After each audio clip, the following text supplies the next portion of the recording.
Hey everyone, and welcome to the Nerd Room, where we talk all things comics and movies. This is episode number 34. We're discussing Suicide Squad. I'm one of your hosts, Tim. I'm Sunjay. I'm Troy. Welcome to another week of positive DC talk, boys. Yay! Before we get into that, how was your guys' week? I mean, it's the first time we're all together in quite a long time. Yeah, we've had kind of a rotating cast of hosts and characters on the podcast lately. We're back to kind of normal now. The holiday season, at least for myself, is done. Kicking it on the beach for a little bit, catching up on comic books. And Just all that. So, Do you read comics at the beach? I find I don't want to get sand in the individual issues. I'll bring out the trades, but I don't really read the individual issues. iPad, man. Well, Digital comics. You're looking at me here, okay? I never get anything digital.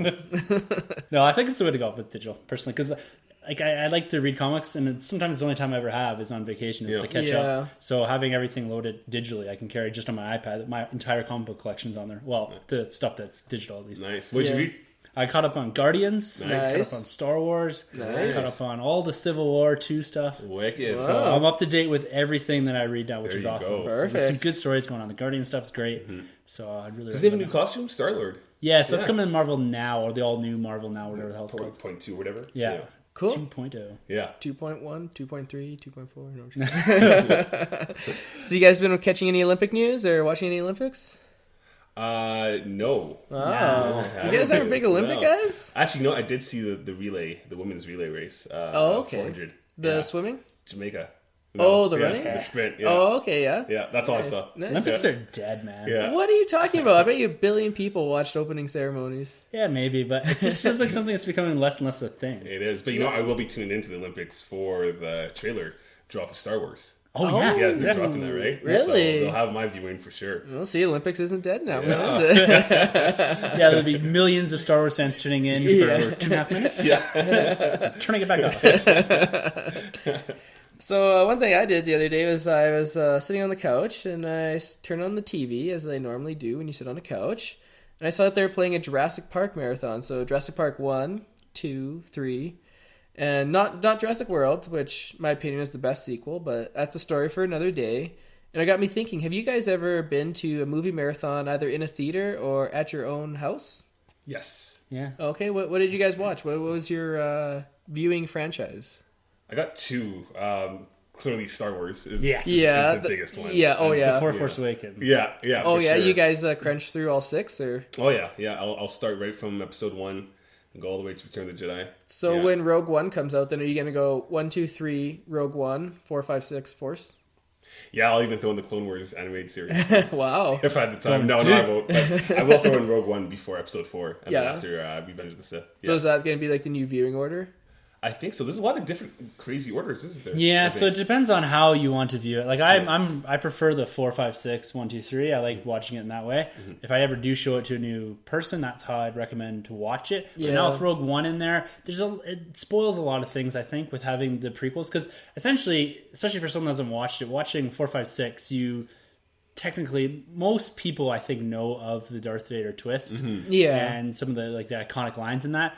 But I think someone coming into it that doesn't know that, it would be great to have that reveal in movie as opposed to it being spoiled in 1, 2, 3. Right. Oh yeah. And with Rogue One, it's probably not going to spoil much of the original trilogy, but it introduces you some different characters in that. But also there's Rebels too, that's dropping at the end of September 24th, I believe.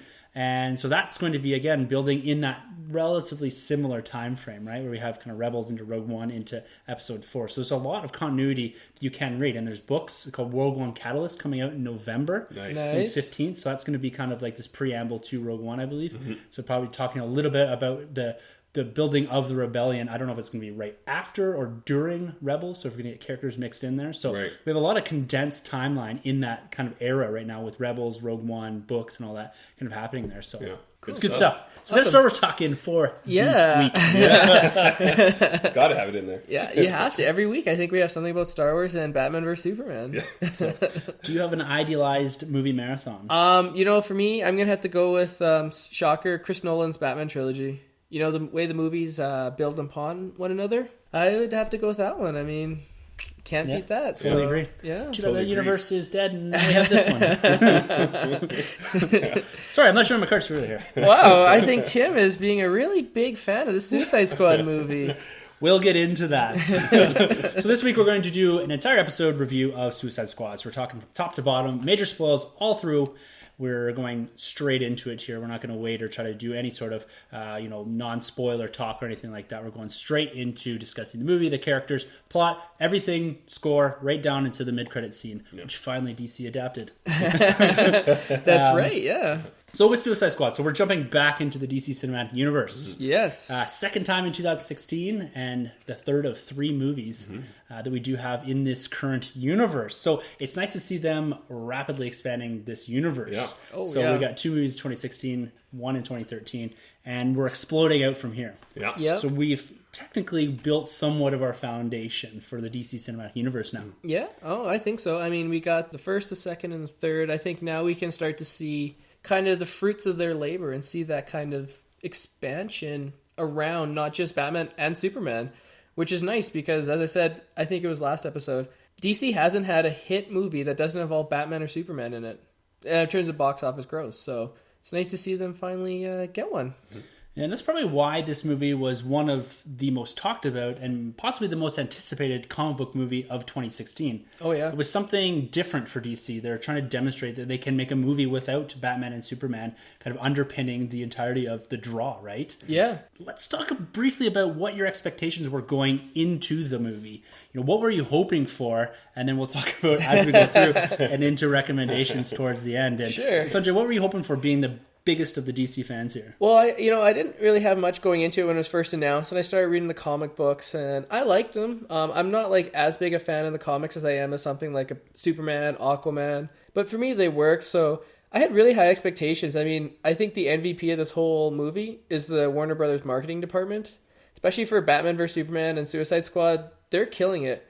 I mean, if you look at their opening weekend gross, we'll get into that a little bit later, but I mean, besides Marvel, it's like killing almost every other movie out there for both of these DC movies. And the trailers were great. Millions of views online. So I had really high expectations that this would be my favorite DC cinematic movie of the universe, my favorite one. And so I came in there with high expectations, expecting something that I'd never seen before. I did get something I'd never seen before, but we'll get into that a little bit later. Troy, what did you think? Yeah, this time I went in with low expectations, going off of BVS. Fair enough, right? Yeah. I didn't know much about Suicide Squad. I still really don't for the comic-wise. But I was expecting something a little more gritty, just with having a movie deal with villains. Super villains at this caliber, right? So it was something different, and I can't wait to get talking about this movie. No, fair enough. Yeah. Did you really think, though, something dark? I mean, when you look back at some of the trailers now, I mean, you guys kind of stayed away from the later trailers, whereas I watched them, so you could definitely sense a shift. I don't know if you guys have since gone back and watched the newer trailers, but you definitely sense a shift in tone of the movie from the first Comic-Con trailer that was released with BVS to the newest one that was released this year. Yeah. Definitely a lot more lighthearted, a lot more fun, a lot more poppy. Like, were you guys still expecting the dark one, or did you guys go and watch newer trailers, and did that change your view? I was kind of always expecting something darker for sure, but more in the sense of more moving towards more violence, more swearing, that sort of thing. And you can see the evolution of the marketing as that went with the trailers, right? So we went from something that was kind of just, I want not to say bland, but just the posters were just posters, right? Yeah. They were you could like them a lot more to the Batman vs Superman, very dark, just saying Suicide Squad. Exactly. And then as we moved to almost the end, and you can see this being almost shoehorned into the movie, is these bright poppy colors. Yes, and it doesn't, almost like the marketing department was like, we've got something here. This is something different, like similar to Deadpool, right? Yeah. It's that we've got something here, but the movie I felt with Deadpool reflected the marketing. Yes. Where this is a kind of a skew from it. It's, if they had gone more down this path with the movie, as far as the cinematography, we may have been hooked in a bit more, I think, as far as relating what we saw in the marketing to the actual movie. And we'll get into all of that. But I agree, the marketing was fantastic for this movie. Did you guys hear about the 2 competing cuts story? Yes. David Ayer had a kind of a darker vision for the film, and then when they released that one with the very poppy, with a fun, lighthearted trailer, Warner Brothers then hired the company who made that trailer to then make their own cut of the film. And then so they showed those 2 cuts to test audiences, and then that cut did better than Ayer's cut. Right. And so then that's why they went back and did those expensive reshoots that we talked about earlier this year and kind of changed the tone of it. So it's a little bit of Warner Brothers sticking their thumb, like the executives sticking their thumb into the film I mean, they've had a history of this going back since Superman 2. I don't know why the Warner Brothers executives, it seems like the only films that they didn't touch were Christopher Nolan's films. Every other one seems to have their footprints in it, or their handprints in it. It definitely does, and you can see that throughout this movie. Yeah. I get, for some of the scenes, a very Fantastic Four 2015 vibe from it. Yeah. I've heard that. I personally didn't see that, but I'm coming in with DC rose-colored glasses. So, did you think though that if they did go with the more darker Ayer cut, coming off of BVS, I mean Wayne called it the Depression Fest, would that have? I mean, I don't think it would have done as well in the box office if it was a little bit more darker. You had to go after the Deadpool audience. Yeah. I'm not talking about darker in the sense that the movie had to be, very serious and very violent. Yeah. Maybe some of the Joker stuff more violent, but this had to be, you had to be dropping F-bombs. Yeah. You had to be out there with your comedy, doing ridiculous things. Make it an adult movie. Yes. Yeah. Which I felt it suffered from being PG-13. If they had went full on, which I thought they were going to go, and let Will Smith loose. Yeah. Have you seen him in Bad Boys 2? Oh, yeah. Swearing up, all that. Yeah. That is the Will Smith I wanted for this movie. And I felt like he was always right there. And then, got to pull back PG-13. PG-13. Yeah. And so I felt there's a bit of that into this film as well.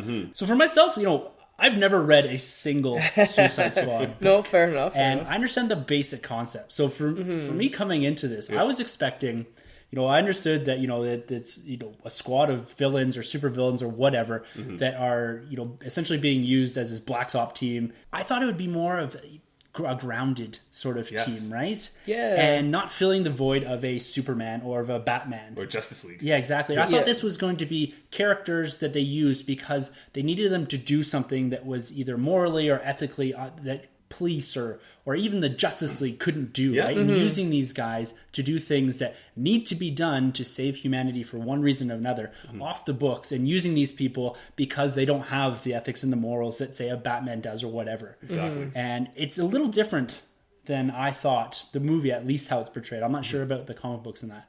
Yeah. So that's something I want to kind of talk through here and just see how the whole movie is developed as far as these characters go, and do we buy into the character developments, and do we invest in the characters in that?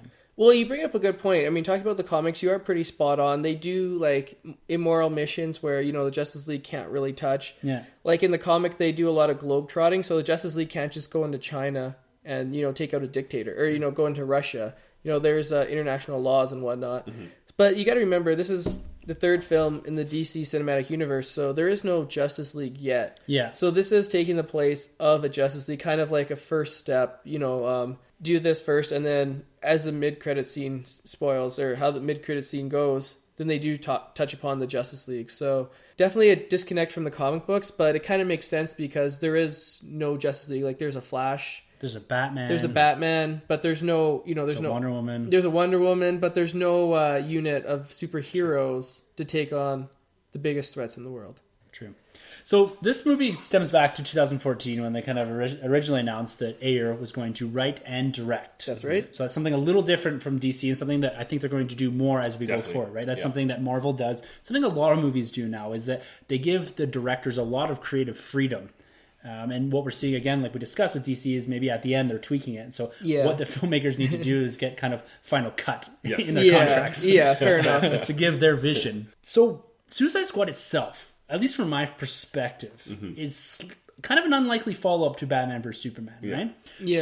So you're putting down your foundation for the universe. And so having something that's obscure and maybe doesn't fit the tone that it's good to have contrast within your universe, don't get me wrong. But before Wonder Woman, before a Flash and Aquaman are firmly established, reaching out and taking a risk like this to try to, I don't know if it's trying to prove that they can make a different type of film or if they're trying to rapidly expand the universe, but taking a film like this and shouldering the burden of the DC cinematic universe and making this a linchpin film in how this is going to turn out. Is that too much at the start? Like, was this movie always set up to somewhat fail, even if it was better received by audiences or by critics? Was this always going to be somewhat of a disappointment because this is a risk that they're taking really early on in their universe, as opposed to like a Guardians or an Ant-Man, where you had a firm, critically praised at times universe set up where you could say, if Guardians didn't do good,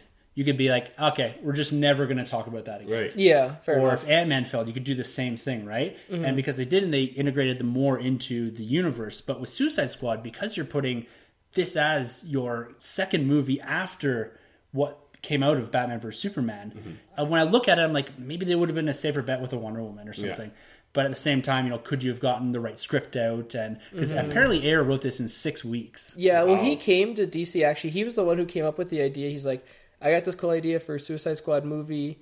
And he's the one that actually pitched it to WB, and then WB gave him the short timelines. So I think that plays a little bit more into it, whereas, if maybe the DC executives had a decision, maybe they would have gone more established character like Wonder Woman or maybe even a Justice League as a direct follow-up. But I think with Ayer approaching them, and, he did fantastic work. I gotta stop saying that word. Last time, the drinking game starts early, guys. But no, he's done great work with Fury, with End of Watch, so Training Day. So he's got a good IMDb page going. Nice track record. Yeah, it's not bad. Yeah, it's not bad. I think I would have rather seen these characters though developed beforehand, right? I think they offer themselves. They're so rich to be in a Batman standalone.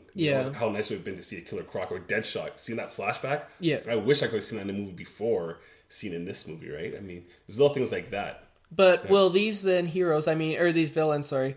We've heard Ben Affleck say or talk about his standalone Batman film will take place in Arkham with a whole bunch of villains. Yeah. So knowing that, maybe all these characters will appear in the Batman solo, and now that we have an exposure to them, we get to see them again in Ben's directed Batman film. Yeah, but it kind of takes away from it a little bit now, because now we see the light side of a Deadshot. It would have been nice to see him bad first and then reach that standpoint, whereas now you're not going to take it the same way, almost, But maybe they kind of thought these characters would be better received. If you look at Wonder Woman... I mean, I don't think there was a lot of people clamoring to see her movie before BVS. Right. And she was the best part of that film. Yeah. And then great trailer, so they've kind of built upon that. And now, like we said, 20 million views on her trailer. Yeah. It's crazy. I never would have guessed that. No, but I think we'll get into the character introductions here in a minute. But I think one of the things that they're asking you to do with a Deadshot and that is they're asking you to buy into the character right away. And I think having them pre-established... You could have been like, okay, I get this character. Because you see a lot of these characters making big, almost 180-degree turns in their thought process, their logic, and their morals and all that towards the end of this movie. And being that it happens basically overnight, I'm kind of like, there's a lot of jumping around here, and I don't quite understand. And I think having a deeper or richer backstory to some of these, at least, and you do get that with Deadshot, and you do get that with Harley Quinn. But the others are just kind of left to flail about, and they're kind of like their motivations are all over the place, and you don't know really where they stand or why they're coming back to a certain point. So, do you guys think there's going to be an extended edition of Suicide Squad, kind of like BVS? 100%. DC. Yeah. They seem to be doing that. I saw the joke on Reddit, DC EU, DC Extended Universe. Makes sense. Wow. I don't think it is. I mean, what was it? Amazon just announced the DVD or the Blu-ray release of this film, and there was no mention of an extended cut. And Ayer said, this is the final cut. This is my cut of the film. So that sounds like he's just covering. I'm 90% sure we're going to see an extended cut. Yeah, for sure. Stop writing 3-hour scripts and try to squeeze them into 2-hour theatrical cut. No, so the critics were just decimating this, right? This had a very right and center similar reception that Batman vs Superman did right out of the gate, which I was quite shocked about. Yeah. I was too. I mean, I saw one critic gave it 0 out of 4. I saw someone say it was the worst film he's ever saw. I mean, looking at the critics, you'd think this was like Fantastic Four meets Howard the Duck meets The Room. The Room, yeah. But that seemed to have almost zero effect on at least the opening box office. Yeah. So this thing raked in $134 million. That's right. Just in North America. Incredible. Yeah, just North America. And what is it? 267 worldwide. I saw today. I made $13 million today yesterday on the Monday, which was the exact same amount that Civil War made on their first Monday. So it seems like the critics are having zero effects on this film. Well, we'll see coming up in this second weekend. Very the big important. Weekend. Sausage Party. Sausage Party and Pete the Dragon. Yeah. So two two different ends of the spectrum there, eh? I mean, you Yeah. got the kids, and then you got the adults, and then Suicide Squad somewhere in the middle. Yeah. So we'll have to see, because it had a big drop off on the Saturday. Yeah. So it had a big Thursday, Friday, which shot up predictions up to almost $150 million. Insane predictions. Yeah, and then it dropped back down because it had a 40% drop off on the Saturday, huge. which is big. Yeah, it's huge, yeah. So that may have been a little bit of rolling effects from the critics, right? You had fans coming out in the droves at first, and people coming out and saying, maybe wait on it, maybe wait till Cheap Tuesday or something like that, right? Yeah. As we talked about, the film cost a little bit less than Batman v Superman. It cost, I think, $175 million to make. Factor in marketing, I'm going to guess $100 million. Sounds about right. So it's already made that in terms of box office gross worldwide. So everything out here, not to mention the merchandising, the home video, the action figures, the T-shirts, it's just going to be all profit for the studio. But the marketing too is huge, right? So Oh, yeah. They must have paid a lot. Yeah, right? yeah. So, I mean, the executives, they said, like, this is exceeded our wildest expectations, which is just corporate speak, of course. Of course. But, I mean, going in last year, if we had done this at the beginning of the year and I said Suicide Squad opening weekend makes $130 million in just North America, all three of us would have said that's a win for Suicide Squad. Oh, 100%. Yeah. 100%. And I still think it is. Definitely. Yeah. It's the third largest live action opening of the year. That's incredible. insane. It's great. Fourth in the, if you include Finding Dory. Yeah. So it's just behind Civil War and Batman vs Superman. Yeah. Insane. Right? Wow. That's, which is crazy. And it tops Guardians of the Galaxy of 2 years ago that had the highest opening in August of all time with 94. It's now well above that. So setting a precedence. Oh, yeah. And, like, films like X-Men Apocalypse, Jason Bourne, Teenage Mutant Ninja Turtles, it's already passed all those grosses. Yep. Even if this thing drops like a stone, which may or may not, I mean, this jury's still out. I still think there's enough here and enough box office gross that they're happy with what happens from here on out. No Chinese market though, right? That's huge, yeah. Do you think they should have changed it? I heard the reason there was no Chinese market is because of Enchantress with the witch. And then if you look at a film like Doctor Strange, which probably wouldn't have got a Chinese release unless they changed, was it the ancient one? Yeah. From Tibetan to Tilda Swinton. Yeah. Do you think Suicide Squad should have done something like that to get at least $100 million probably from China? For Enchantress? Definitely. Yeah. For that villain? Yeah. Villain in air quotes here. So, Choreographer? Yeah. so speaking about these characters, let's jump into some of the character introductions and the overall casting. Awesome. So the first part of this movie was spent introducing our characters, right? Did you think this is an effective way to quickly get us up to date on the individual Suicide Squad characters? Yeah. Definitely. Worked for me. Yeah, it did. It did work for me. I like the little flash that we got there. Right? Oh my god, that was the best part. Yeah. That's So, cool. Yeah. so that I agree. That was, and that's something that they have benefited from now having established universes. These little winks and nods to different true. things. Right? Yeah.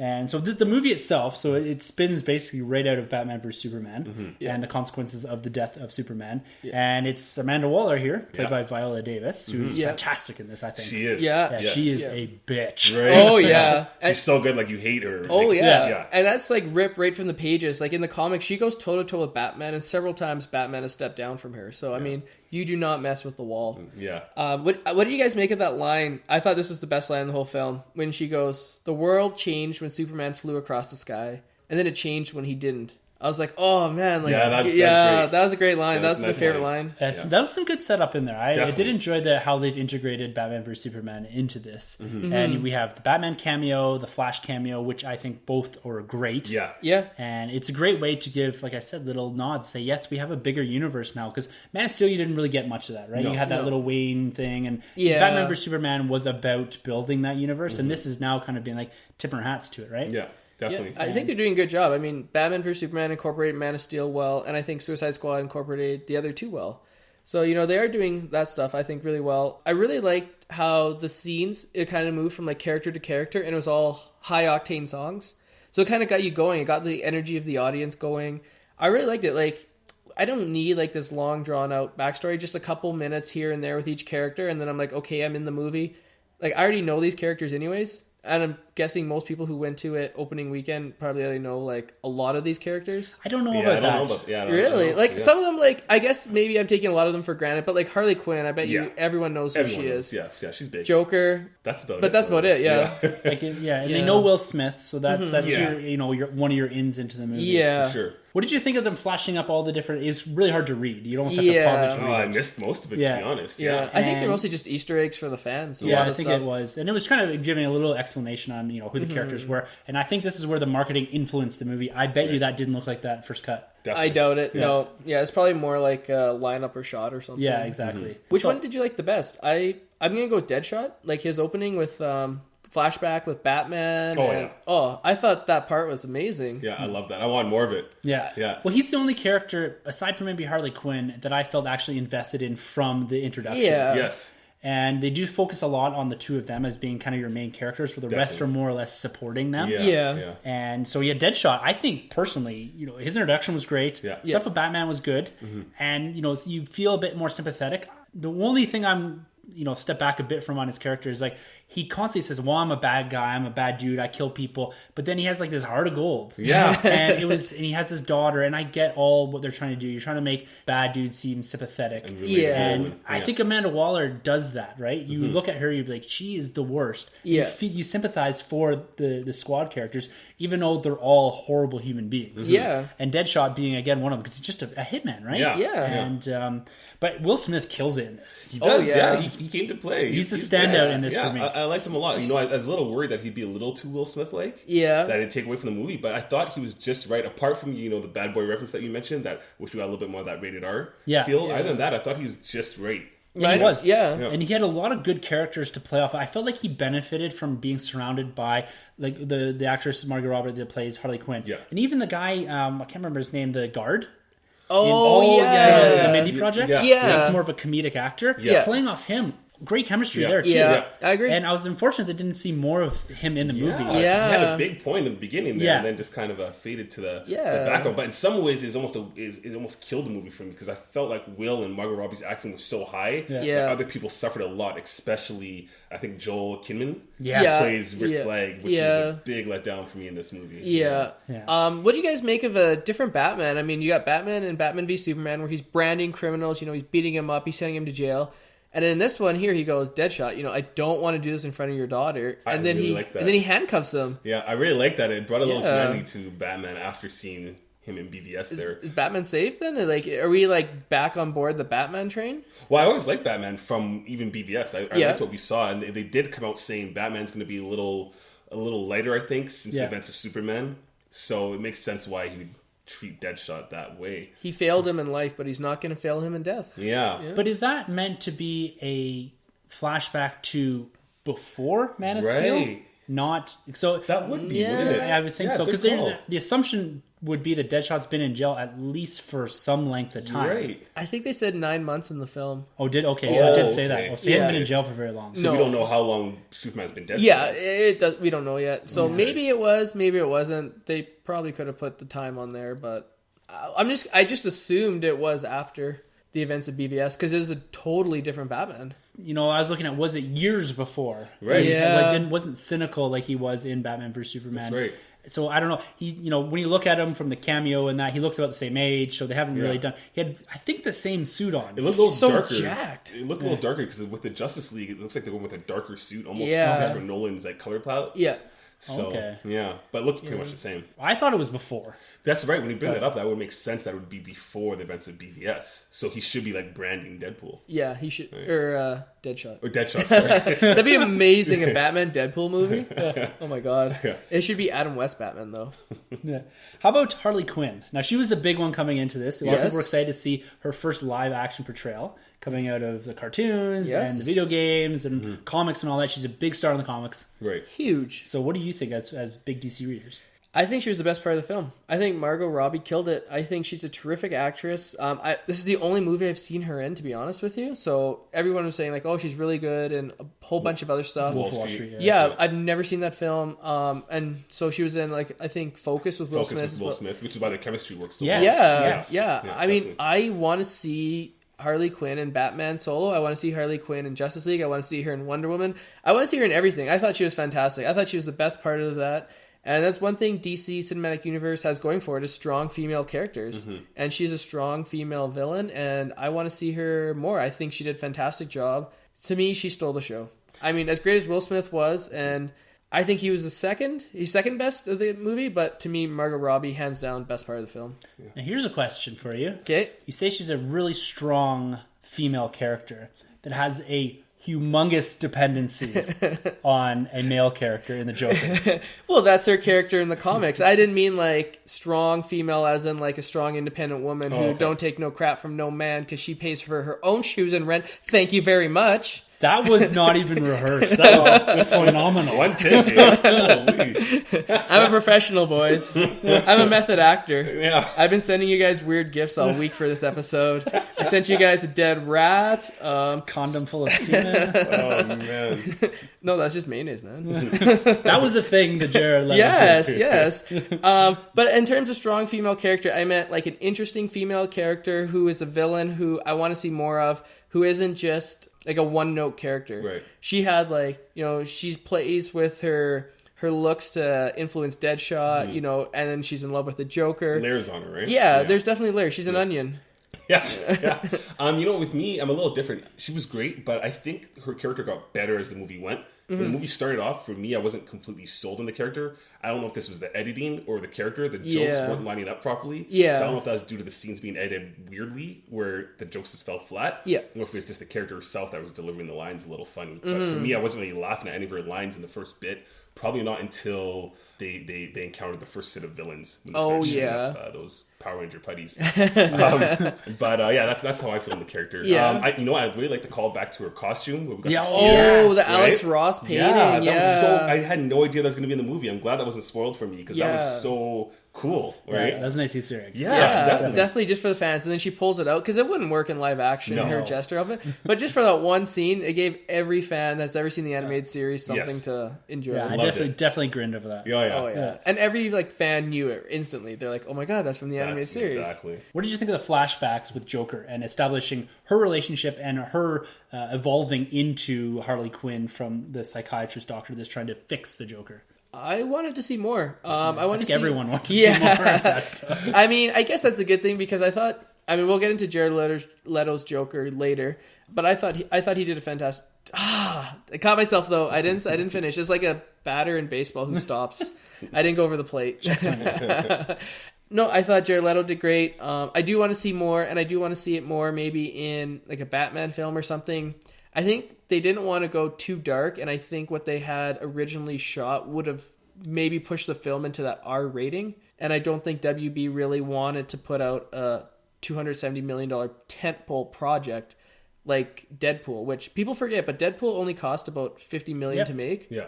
So, I mean, you can understand, it'd be kind of tentative if you're spending $270 million on an R-rated film. Yeah. So, I can understand, I hope they get it in the Blu-ray cut, because I thought they could have definitely went darker, and they could have definitely shown us more. Yeah, I agree. I was actually a little let down by that scene. I really wanted more, especially to see the turn of Harley Quinn, or Gwendolyn, I think at the time, which is the doctor, change into Harley Quinn.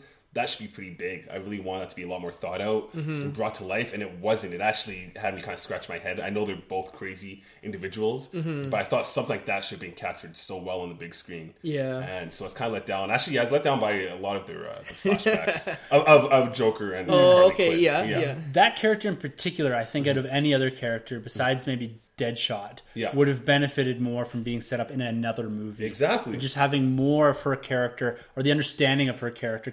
So you're meant to make this big leap in logic in the sense that you're meant to fully understand that the Joker, over some period of time, makes her go crazy. Exactly. But there's a lot condensed into a small amount of screen time where you go from this woman who's a doctor, a psychologist, or a psychiatrist, whatever she is, to this batshit crazy woman that's hanging off a sheet and talking about voice in her head and cutting people and all jumping that, right? into acid. Yeah. Well, actually, in the comics, she used to be a gymnast, so that's why they had her hanging off the sheet, like a callback from the comics. So that's a little she's Easter a gymnast egg. before she was a doctor? Yeah.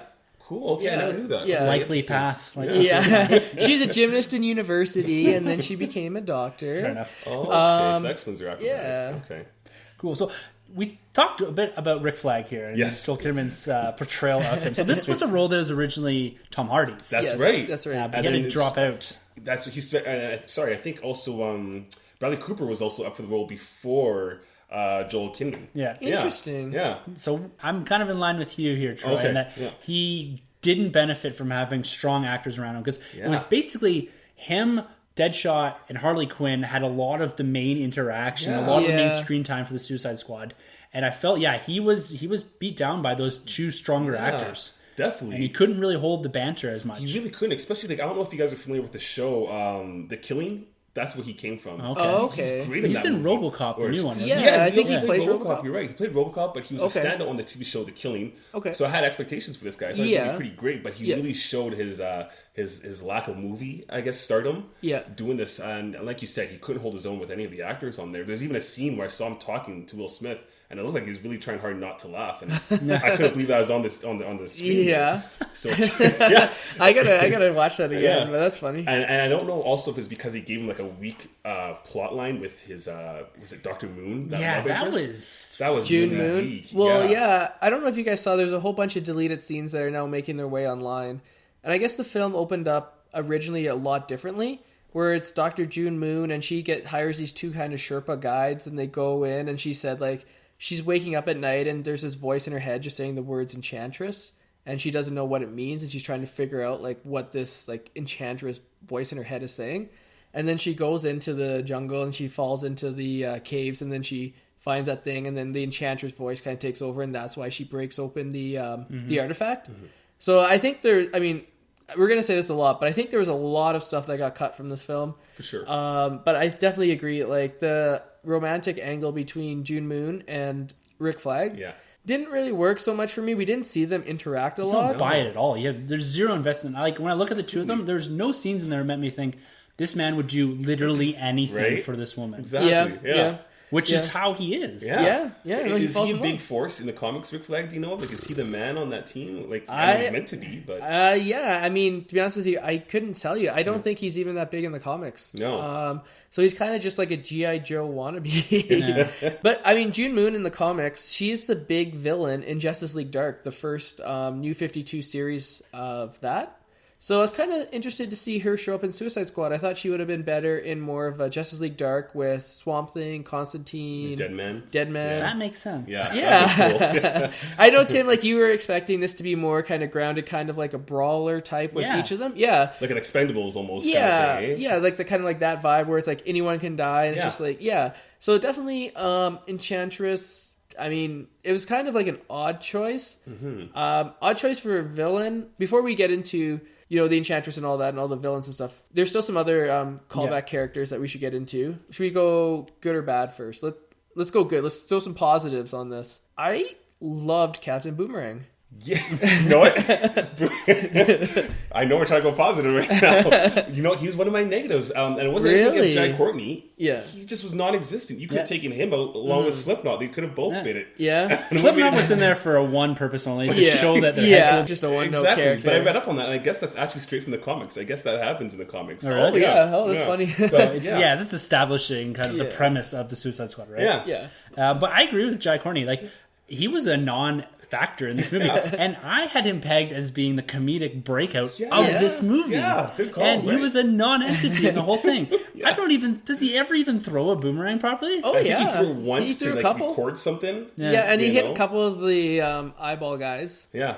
The best scene with him was the Flash scene. Yeah. Oh, and there's the one scene in the bar when he just books it. I thought that was hilarious. Yeah. But he's another one that I struggled with character motivations and becoming invested in, because he's kind of all over the place, and I really like the direction they're going at the start with him and Slipknot, where he's like, screw this, they're just dicking around with this, I'm out of here. Yes. If they had kept playing on that he kept trying to leave, and it wasn't until maybe someone saved him at the end that's why he came back after they told him you can piss off or whatever. But like that character, he was kind of back and forth, I'm part of the family now, or no, I'm going to take off. And those scenes where he was like, I'm going to take off, and the bar scene where he just immediately books it, hilarious, great. But they didn't play that up enough. He didn't have enough time in the movie. Right. Totally. Yeah, I definitely agree. He could have used some more screen time, but I mean, it's hard to get an ensemble cast like this. You're introducing all the characters. I mean, there's a ton of new characters in this whole universe. Maybe it was too much, but I mean, you look at a film like X-Men. That's one thing we always hear too. It's all Wolverine centric. I mean, we don't see a lot of Cyclops. We don't see a lot of Jean Grey. We don't see a lot of Storm, or we saw a lot of Storm in the early going. But I mean, I think it's just like one of those ensemble things where you got to pick and choose which characters you want to follow. And I think they made the right choice by giving us Harley Quinn and Deadshot as the two main ones.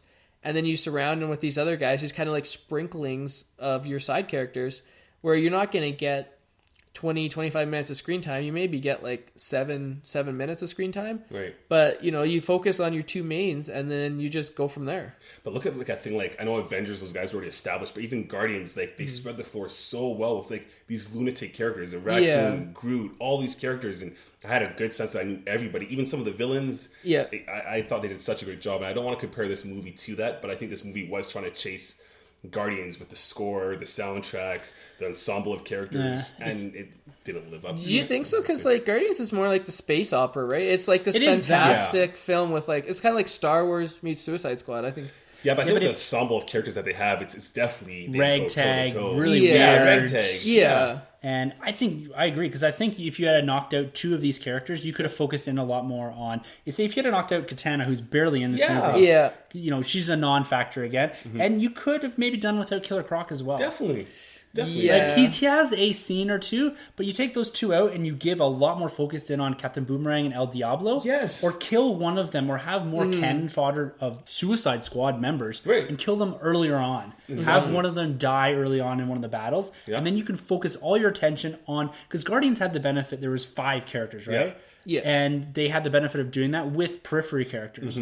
And if you had just focused in on 5 key characters, I think the film would have benefited more. You would have been more invested in the actual characters. Because I think there's some highlights here in each individual character. For sure. But ones like, I think, Katana and Killer Croc, I could have really done without. Absolutely or kill one of them off early. Yeah. Totally if you want to have their name out there, right? And then you could reference them back again and say, oh, Killer Croc or whatever. Yeah. Right? From, a prequel Batman movie, if you want to do something along those lines. Exactly. Yeah, that's a good call. But I mean, like, you talk about killing off these characters. They're building this cinematic universe. So Killer Croc, he's a pretty big villain in Batman. I mean, is he one they're going to hinge a Batman movie off of? No, but it would be nice to have a scene, maybe, you could throw it in Ben's film where the beginning is just him beating up Killer Croc and arresting him and throwing him in Blackgate or something.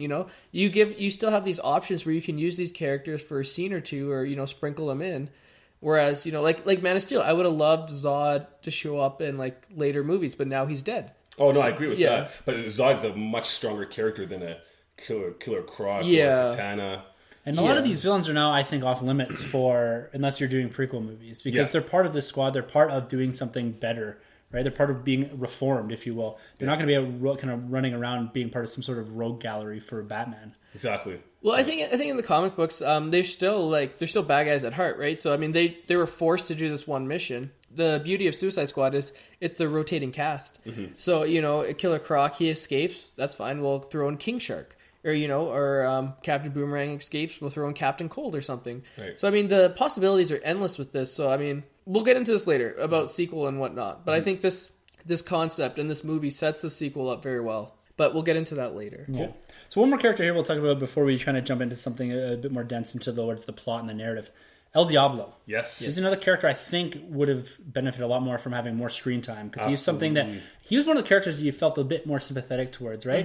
He had changed his tone. He had turned off his powers essentially because of what we find out later is the death of his wife and his kids. Yep. And the end scene, which we'll talk about, is kind of cool as well. Yeah. I don't know this character from A Hole in the Ground, but he did have kind of this like street gang sort of thug thing to him, and I kind of like that dynamic and what was going on there. So his origins kind of ripped from the comics. In the New 52, instead of killing his wife and kids, he is a drug dealer, and someone rips him off, so he goes to kill those rival gangs. And then he realizes that their wives and children are also in the house. Oh, no. And then, so he kills those wife and children, or their wife and children, not his own. But it's kind of like the same origin. Right. One thing I don't know if you guys picked up on, I don't think the movie did a good job explaining this, was whenever he uses his powers, his tattoos kind of fade away. Oh, I didn't see that. So, at the beginning, his tattoos are really dark, and then by the end, they're kind of like a little bit lighter, and they kind of change, so... If you guys see this again, I don't know if you guys will ever watch this again, but if you do see it again, try to take note of that. I thought that was something cool, and they did a little bit about that. So that's cool. Yeah, see, it's interesting because he's a big positive in my opinion, but also a negative, and it's just because he just hops sides so quickly. This guy refused to use his power. He's all about his family, and then next thing you know, he's ready to take on a bunch of strangers within a day to become his family. Yeah, I didn't like that family thing. That's the only thing. If you take that out, I was like, I was on board. But once they threw that in there with this Fast and the Furious kind of like family thing going on. I was like, I That's guess a that great example of this. So you mean if Will Smith wasn't yelling at you to use your flame-throwing powers, you wouldn't do it? Well, in that case, it's life threatening because I think they're being attacked by That those was dudes. kind of cool. I like that. And that whole comment, like, just trying to get you there, bro. That worked for me. Yeah, it was more of that I wanted from Will Smith. Yeah. And their interaction was great. But I agree, him flip-flopping being like, and I didn't get all of that whole thing where, and I mentioned this already, but it's just this family thing. It's just like, I don't get this. Where'd that come from? Yeah. I think it kind of, not so much family at the beginning, because they're like, okay, well, we have these bombs in our necks, so we better do what they say or else they're going to kill us. So they're kind of forced to. And then after, they've done all this stuff, and then Will Smith's like, I want to do this so that my daughter knows, that I saved the world once and I did one thing great. And then I think maybe that line kind of resonated with them. It's like, yeah, like, we're here, we might as well do it. Like, what else are we going to do? It's kind of like how I picked up on it. Not so much the family, but like, what else are we going to do kind of thing. At least that's my interpretation. But like, he told us the whole film how bad they were. We're bad guys. We're bad. No, we're bad. I'm a bad dude, but that's bad. Like, we kept getting that drilled into our heads. It's like, but you're not actually. You're all kind of, okay people. You're all like softies. Harley Quinn was just misunderstood. Killer Croc, to me, he was the weakest part of the film. He was my weakest member of the Suicide Squad. Yeah. Kill him. Yeah. You can't kill the Killer Croc. I think, his look, it's okay. Why is he so tiny? Yeah. He took his shirt off. I hated it. It Killer was- Croc should be huge. It's more a throwback to his first origins in the comics as opposed to the video game where he's like, 12 feet tall? Yeah, in Arkham, he's just massive. Yeah. That would have been so cool to see. I Like a love 12-foot tall crocodile with like a giant crocodile head. Oh, yeah. But he's got this big ass head, and then he takes his jacket off at the end, and it's like this little man. Yeah. It's like, how is his head even being held Like, up? I think the lizard in Spider-Man, Amazing Spider-Man, is a lot bigger. Yeah. Oh, yeah. So, Godzilla. yeah. I think David Ayer said it when he said, originally we wanted King Shark, but we didn't want a character full CGI. Right. I mean, there's tons of other characters they could have included in this. And by the looks of the CGI, I wouldn't want to kill Yeah. King Shark, whatever. No. I mean, I would rather than gone like a Clayface route or something. I was that'd just be thinking cool. that Yeah. Clayface would That'd be be kinda awesome neat. for a Yeah. sequel. Definitely. One yeah. character that we haven't got in any Batman film yet. And there's a lot more substance to that character. Oh, yeah. Yeah. We're talking about bad guys. Yeah. Let's talk about the baddest dude. Oh, yeah. Oh, yeah. The Joker. Yeah. The Joker. Mr. J. So he was heavily featured in the trailers and TV spots. Yeah. Which more or less ultimately added up to all of his scenes. Less a few of them. I think even less. Yeah. They cut like a ton of his scenes. So in the movie, we're kind of offered him up as kind of the pseudo villain. So he's kind of dicking around in the background, trying to chase Harley Quinn, and he's playing this, opportunist, right? Now he's trying to basically save his damsel in distress, if you will. I know we don't want to call her that, but He's a good guy. He's the best boyfriend we've got in a comic book movie in a long time. I guess. Well, name one. They always die. I mean, Peggy died from Cap. He couldn't save her. But now he's got her granddaughter or whatever. I mean, it isn't. Yeah. Weird. He'll do better this time. But for me, he felt shoehorned into this movie. I think it was because of all the scenes were cut. Yeah. Yeah. And he didn't have any interaction with the other characters. I would have liked a bit of banter between him and Will Smith. Yes. That would have been great. And I think that character would have benefited a lot more from playing off someone crazy like the Joker, right? And you would have felt that contrast in really evil versus Deadshot's just, I'm a bad dude, Yes. right? Yeah. Exactly. And so I never really got that. And the Joker, it always felt like, because he was focusing so much on Harley Quinn, it felt like a different movie. Yeah. Yeah, it really did. Yeah, I was let down by the Joker in this one. Two reasons: I didn't like the gangster Joker. Okay. I'm not a The fan mob of like boss? the The drug. mob boss? Yeah, and the Yeah. pirate talking. I hate the pirate talking Joker. I'm not Oh, a fan man. of I that. loved his lines when he's like, all that chit chat's going to get you killed. Yeah, it wasn't doing it for me. Oh, And now that you say that, I get this total Johnny Depp weirdo vibe off of it. Kinda like Pirates of the Caribbean. It's a Johnny Depp. And, Well, they can't bring Johnny Depp in the DCU. His ex-wife's in there, okay? Can you imagine? That would be Who's his ex-wife? Amber Heard. She's Mira Oh. from Justice League, yeah. Oh, okay. Yeah. I think they're getting divorced. I don't know. Yeah, so I didn't like the pirate talking, and Sidebar. this is just my. I guess this is my fault because I was kind of expecting the Joker to be this Hannibal Lecter character. I wanted him to be the big bad, Yeah. and him kind of giving them tips of how to take out the villain, and he turns out being like the big bad guy. And Yeah. I would really love that kind of take because who else could do it but the Joker, right? Yeah. He should have been the main villain. He should have here, been the main right? villain. Yeah. It should have been He him the main villain. loose, and then they hire the squad to take him down and bring him back to Arkham or something. Yes. Yeah. You could even hinge off something like, well, Superman's dead. Batman's been missing since Superman died. Yeah. We don't have anyone else. Exactly. And the Joker is running wild Yes. in whatever, Midway or Central City, whatever it's called. Yeah. And we need someone to take him down. And I think that would have fit more with what I had in mind Yeah. for what the Suicide Squad were chasing. Yes. And remove this whole Enchantress thing. It would have been awesome. The PG-13 rating does hurt that because Yeah. you can't have them... You need that cannon fodder, right? You need them to be slicing people's heads off and shooting people in the head. Yeah. You can't do that with the PG-13 movie with humans. Yeah, so that's why you right. needed those faceless aliens like Exactly. the Chitauri or the Yeah. Dark Elves. Yeah, right? or was exactly the that. Ultrons, right? Yeah, Ultron Yeah. bots. Yeah, Yeah, the Ultron it's the same bots, thing. yeah. Pure cannon fodder for a group of characters or group of anti-heroes or whatever you want to call them to fight. Yeah. Right? And so that's why they use the Enchantress and that. Exactly. And using the Joker, I don't know if he could have got away with it because every time he had his crew around him, they always had the weird masks and stuff on. Yeah. So could you have gotten away with minimal blood splatter and just using masked people? Yeah. And so there's this implication that there are humans, and you get this. I don't know.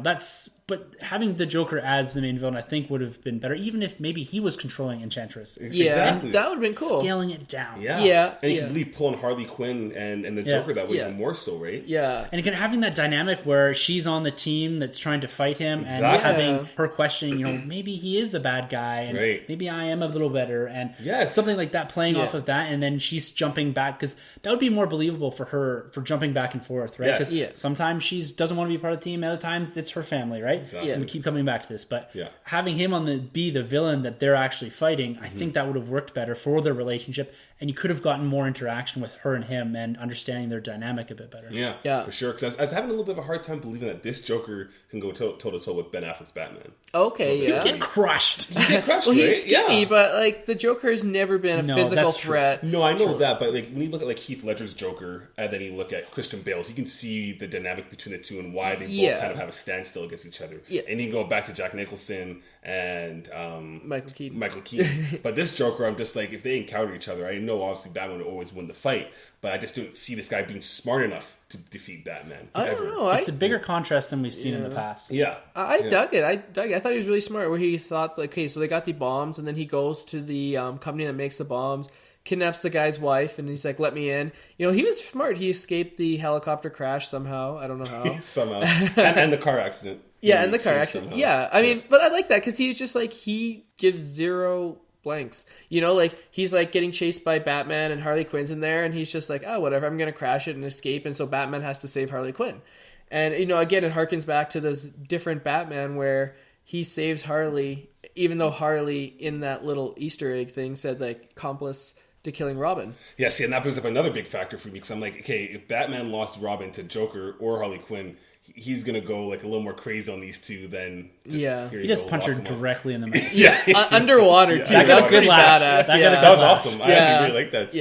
Yeah. Yeah. I thought that was great. But I just think the Joker, this Joker, he seemed like plotting, and it seemed to fit this universe better. I don't think Ledger's Joker would have fit into this universe. I mean, with Ledger's Joker, I don't see him being a threat for Superman. Whereas this Joker, I think, is he's insane. So was Ledger's. But this one here, I think he can pose a threat to characters, not just Batman, but the Flash, but Superman, but Aquaman. And he has like this whole underground network, and he's kind of like pulling the strings of Gotham, and he's connected here and he's connected there, and he's got his thumb in everything, and he's just so smart. And You got so that, wise. eh? Yeah, I did. I was the only one, maybe. Yeah. But, I feel like I'm the only one. I feel like everybody received Joker very well. I feel like I'm Yeah. the one that's on the fence of like I didn't get anything out of this Joker. I think there wasn't enough of him in there. Yeah. So I agree. I was a bit pulled back from this concept of him being more of a thug. Yeah. Yeah. And I was looking, but he probably had the hardest role to fill. Definitely. The two actors that preceded him were both, amazing, Oscar-winning and, actors. Yeah. and gave the definitive at the time, the definitive Joker, right? Yeah. And how do you top that? So everyone's Yeah. like, no one's ever going to top Jack Nicholson. Exactly. Yeah. Ledger comes in and does it, and then Leto's to follow him Yeah. is a big thing. Definitely. And you even still more have so Mark than Hamill. Oh, yeah, that's exactly. true, yeah. So And even following, filling Batman's shoes and Superman's shoes, that was something. Both of those actors were well received in those roles. That's right. Yeah. But you didn't have that same, I don't think, Yeah. No. difficulty at filling those roles. And would Ledger's Joker have worked in this universe? Not in this movie. No, exactly. Maybe in the universe that was Yes. set up in B vs. S. Yes. Definitely. Yeah, he fits definitely more into BVS for sure. But I don't know. I like how the Joker's kind of just out and about in Gotham, and you see him doing things. You don't just see him, you see him putting these plans into motion, whereas opposed to other Jokers where he just, these things, he doesn't like plot anything, and then he's just like, boom, this happens. You're like, well, how did Joker do this? This one, you see him, you see his army of men, you see him in the club. I like that scene with Common when he's just like, he's always like, I don't want any beef, and he's like, you don't want any beef, and then bam, like I thought that was cool. I was lost in that scene. Yeah. That felt like the mob boss scene out of The Dark Knight, where Batman comes into the the music's playing, he's beating the shit out of all the thugs, and then he's like, "This is my club." But I didn't like that whole idea of him sitting in a club and just being like, "I'm popping bottles." Exactly. Like, I'm I'm so cool. So, what did you think of the look? Because that was something that was quite contentious going into the movie. Yeah. For me personally, I kind of liked it. It fit the character. Yeah. The tattoos didn't bother me at all. I didn't really like the hand thing. Yeah, I didn't like I don't know. That kind of got me. I was like, that's kind of cool. It was different. It's different. It's different. The head tattoo didn't bother me. Nothing like that.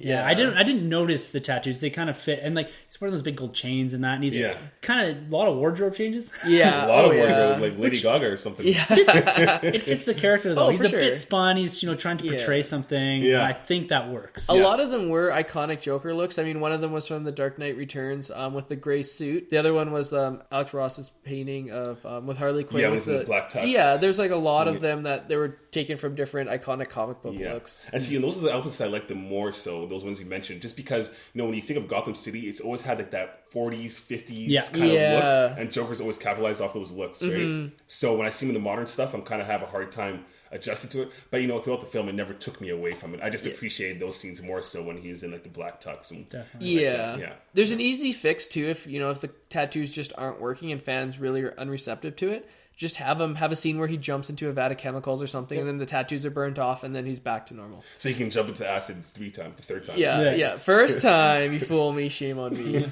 Second time you fool me, shame on you. The thing is, you can't fool me 3 times. Thanks, George. Oh, you got the reference. Nice.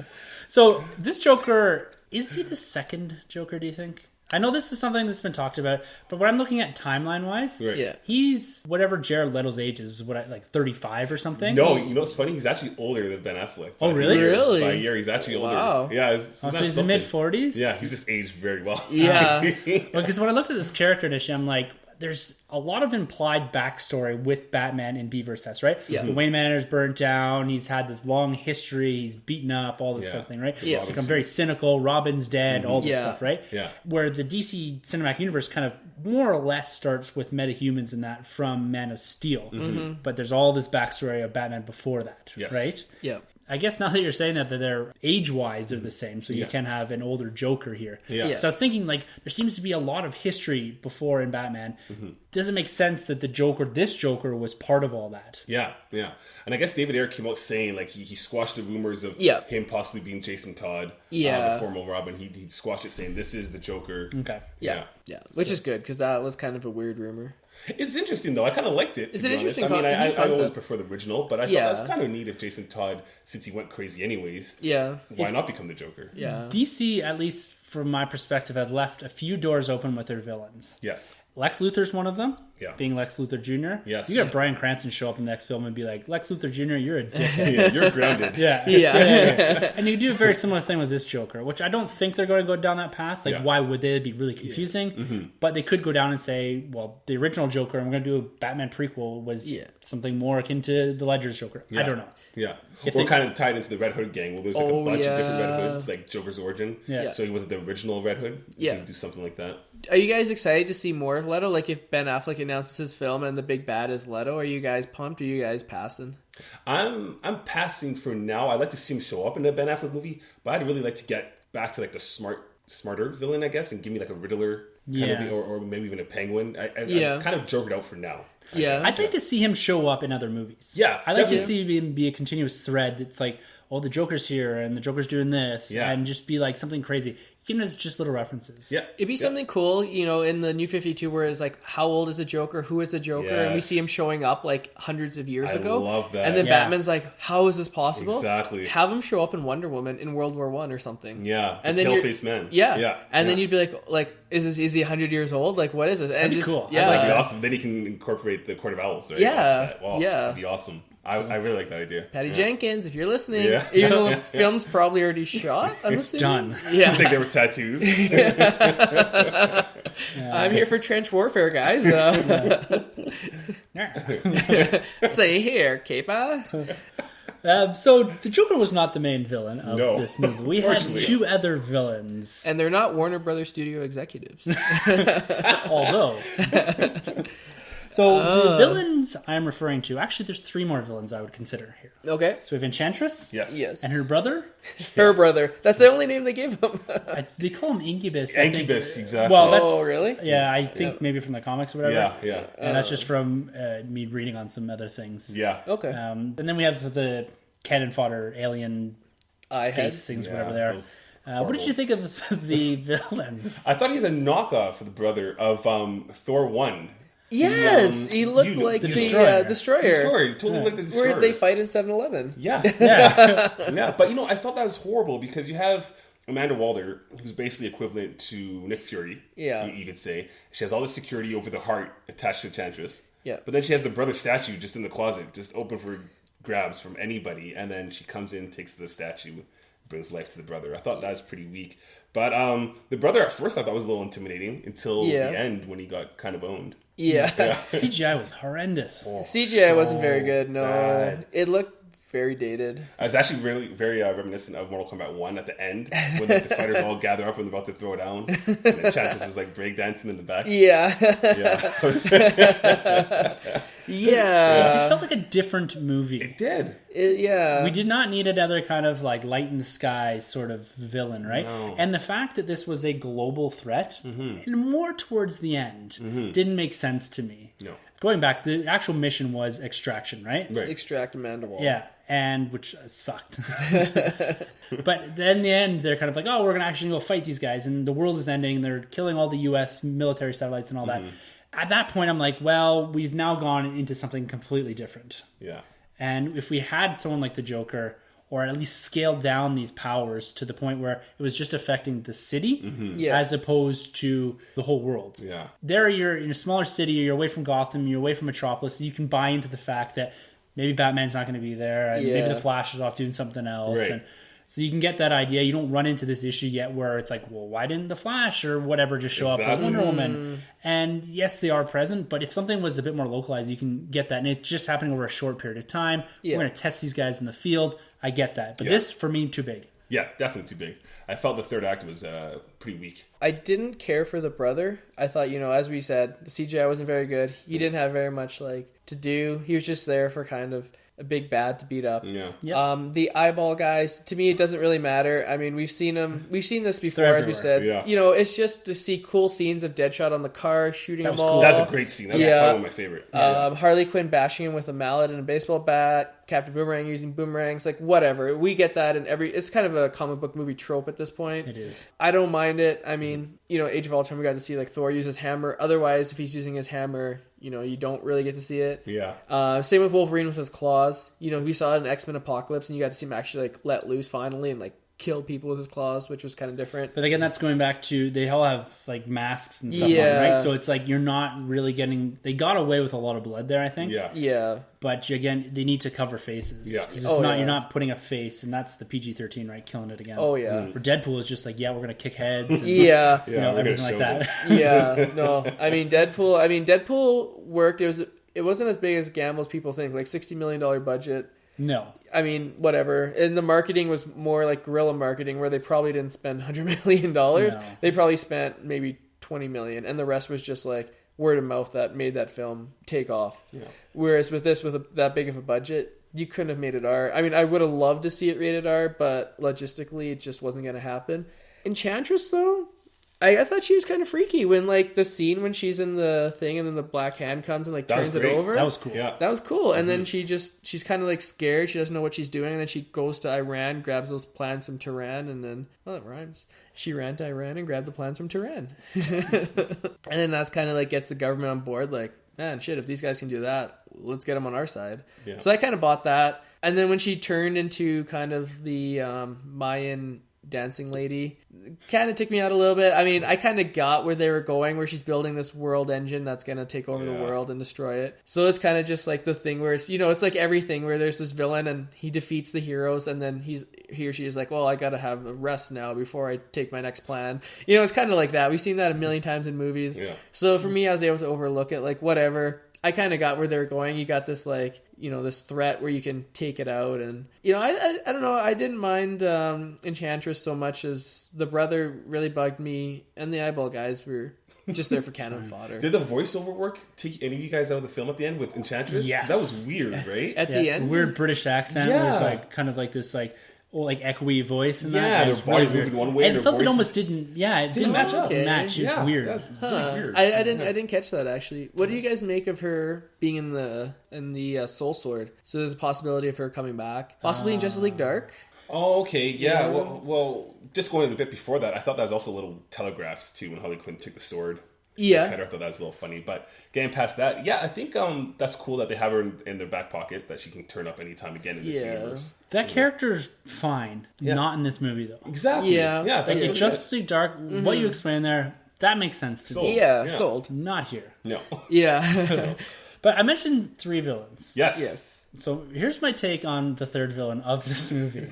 Amanda Waller. Yeah. Nice. Absolutely. This self-righteous bitch. Oh right? man, she is evil. Terrible person. And, you know, she's killing young U.S. agents to cover her own ass. Yeah. She's sacrificed a squad of villains, fine, but U.S. servicemen to come save her while she's there trying to save her own ass for releasing Enchantress. Yeah. And she's got her finger on the trigger the whole time. Oh, yeah. She's like, I'm going to do anything I need to do here. You said Nick Fury. This is no Nick Fury's worst. Yeah, Nick Fury's not that evil. No. He's not even evil. He's a good guy. So what did you think of Amanda Waller, or Viola Davis here? So have you ever watched How to Get Away with Murder? I have. Yeah. No. So her character is very similar, much more relentless in this. Yeah. But I understand why they cast her. And I'm growing a little tired of her character on that show. But in here, it's kind of like, this is the villain of the movie. Oh, and the rest of it's just kind of there, right? And She so I pulls can all the strings. appreciate, I can appreciate this character, and I'm glad we'll get into this with the mid-credit, but she's still she's still there, right? Yeah. Oh yeah. And I really like this idea, and this is someone I'd like to see her popping up once in a while. Exactly. Yeah. And this is what the movie needed, because we needed like a big bad with like some brains, some smarts, right? Going Yeah. on. So Yeah. it's really crucial, her character, her role, and how she executed it, and she did it so well. So, you know, hat off to her, right? She's great. Oh yeah, if she wasn't as evil as she was, you never kind of would have rallied around the squad. Exactly. Yeah, and you sympathize for those evil Yeah. people Yes. because of her. Yeah, exactly. And I think, you know, maybe she was a tad bit too evil. But no, I totally got it. Like, she is a villain and she can go toe-to-toe with Batman. You know, I could see her popping up in Justice League, maybe saying, like, why do we have this Justice League? I have my Suicide Squad something, and maybe a conflict there. But you can totally see where this universe is going, and you could totally see that she fits in perfectly. Did you ever buy into the idea that when she was talking about, I want to set up this crew because we don't have Superman anymore, and what if the next Superman is evil? Did you ever buy that this crew could take down a Superman-type hero? No. Or They villain? took Not down at all. Enchantress. And in the comics, Enchantress can take down Superman because he is... Magic. He can't touch magic. Yeah, magic beats him. So, Yeah. rock beats scissors, but scissors... No, wait. Yeah, rock beats scissors, scissors beats paper, paper beats rock. Well, could you seen this team take out Doomsday? No No. chance. It Not a would chance. have been a cool fight, though. They would have been crushed. They wouldn't crush it. Yeah, not a chance. Because Batman, in my opinion, well, he's already proven that he can take each and every one of these members out. Yeah. And he couldn't do anything against Doomsday, Yeah. let alone these guys. So, yeah, when they were making it up that, you know, this is going to be a top-notch squad, I was never really on board with it. Did you guys catch the Superman 2 reference there when she's like, what if Superman, or the guy's like, what if Superman had flown into the Oval Office, ripped off the roof of the White House, and kidnapped the president? And that's directly from Superman 2, where that's Zod cool. does that when he goes into the Oval Office and he says, nice. kneel before Zod. Oh, okay. So there's a little Easter egg there. So the twist of the initial mission for the squad is to go and pick up this unnamed person. Yeah. Yes. What did you think of that twist that it was actually Amanda Waller? Did you like that? To be honest with you, I was a little confused. I was like, they're trying to pick up this person, and then I kind of got lost because I thought their mission was to take out like the swirling ring of garbage in the sky. And I was like, oh yeah, their mission is to pick up this guy. And then I was like, oh, it's Amanda Waller. All right, I guess. It didn't, I agree. Total confusion. When they opened the door, I was like, this makes no sense. Why is she here? And I guess she's on the ground she's trying to cover her ass and all that. Yeah. But at the same time, I was expecting it to be some sort of, not so much obscure, but some really cool reference to a greater DC Cinematic Universe character. Alfred. Yeah. Or like even the Joe, someone different. Shazam, someone that's ancient. Oh, Someone Shazam would have been cool, amazing. right? Yeah. Like we have this asset that we need to extract. Yeah. And just or have them like another villain that could potentially join the squad later on, or whatever, that's locked up. They're like, we have to get them out of there because if Enchantress finds him and releases him on the Earth, cool. then we have a big problem. Exactly. That would be Let's cool. extract this asset and get it out of there. I was waiting for some big twist, or like the Rock to show up or something Oh, like that that. would have Right? been huge. Yeah. That would have been crazy. Yeah. That's actually a good point. That would have been super cool. So a little disappointed that they didn't do that now. Thanks, Tim. Sorry, man. That's all right. It's all right. What about the plot and the film structure? So we talked a lot about the characters, and that's a lot of what this movie is based around. What did you feel about how it flowed relative to, say, Batman vs. Superman? Because I know, Troy and I, you and I both had issues with the way the film was edited and structured, and that had flashbacks too, where this has flashbacks.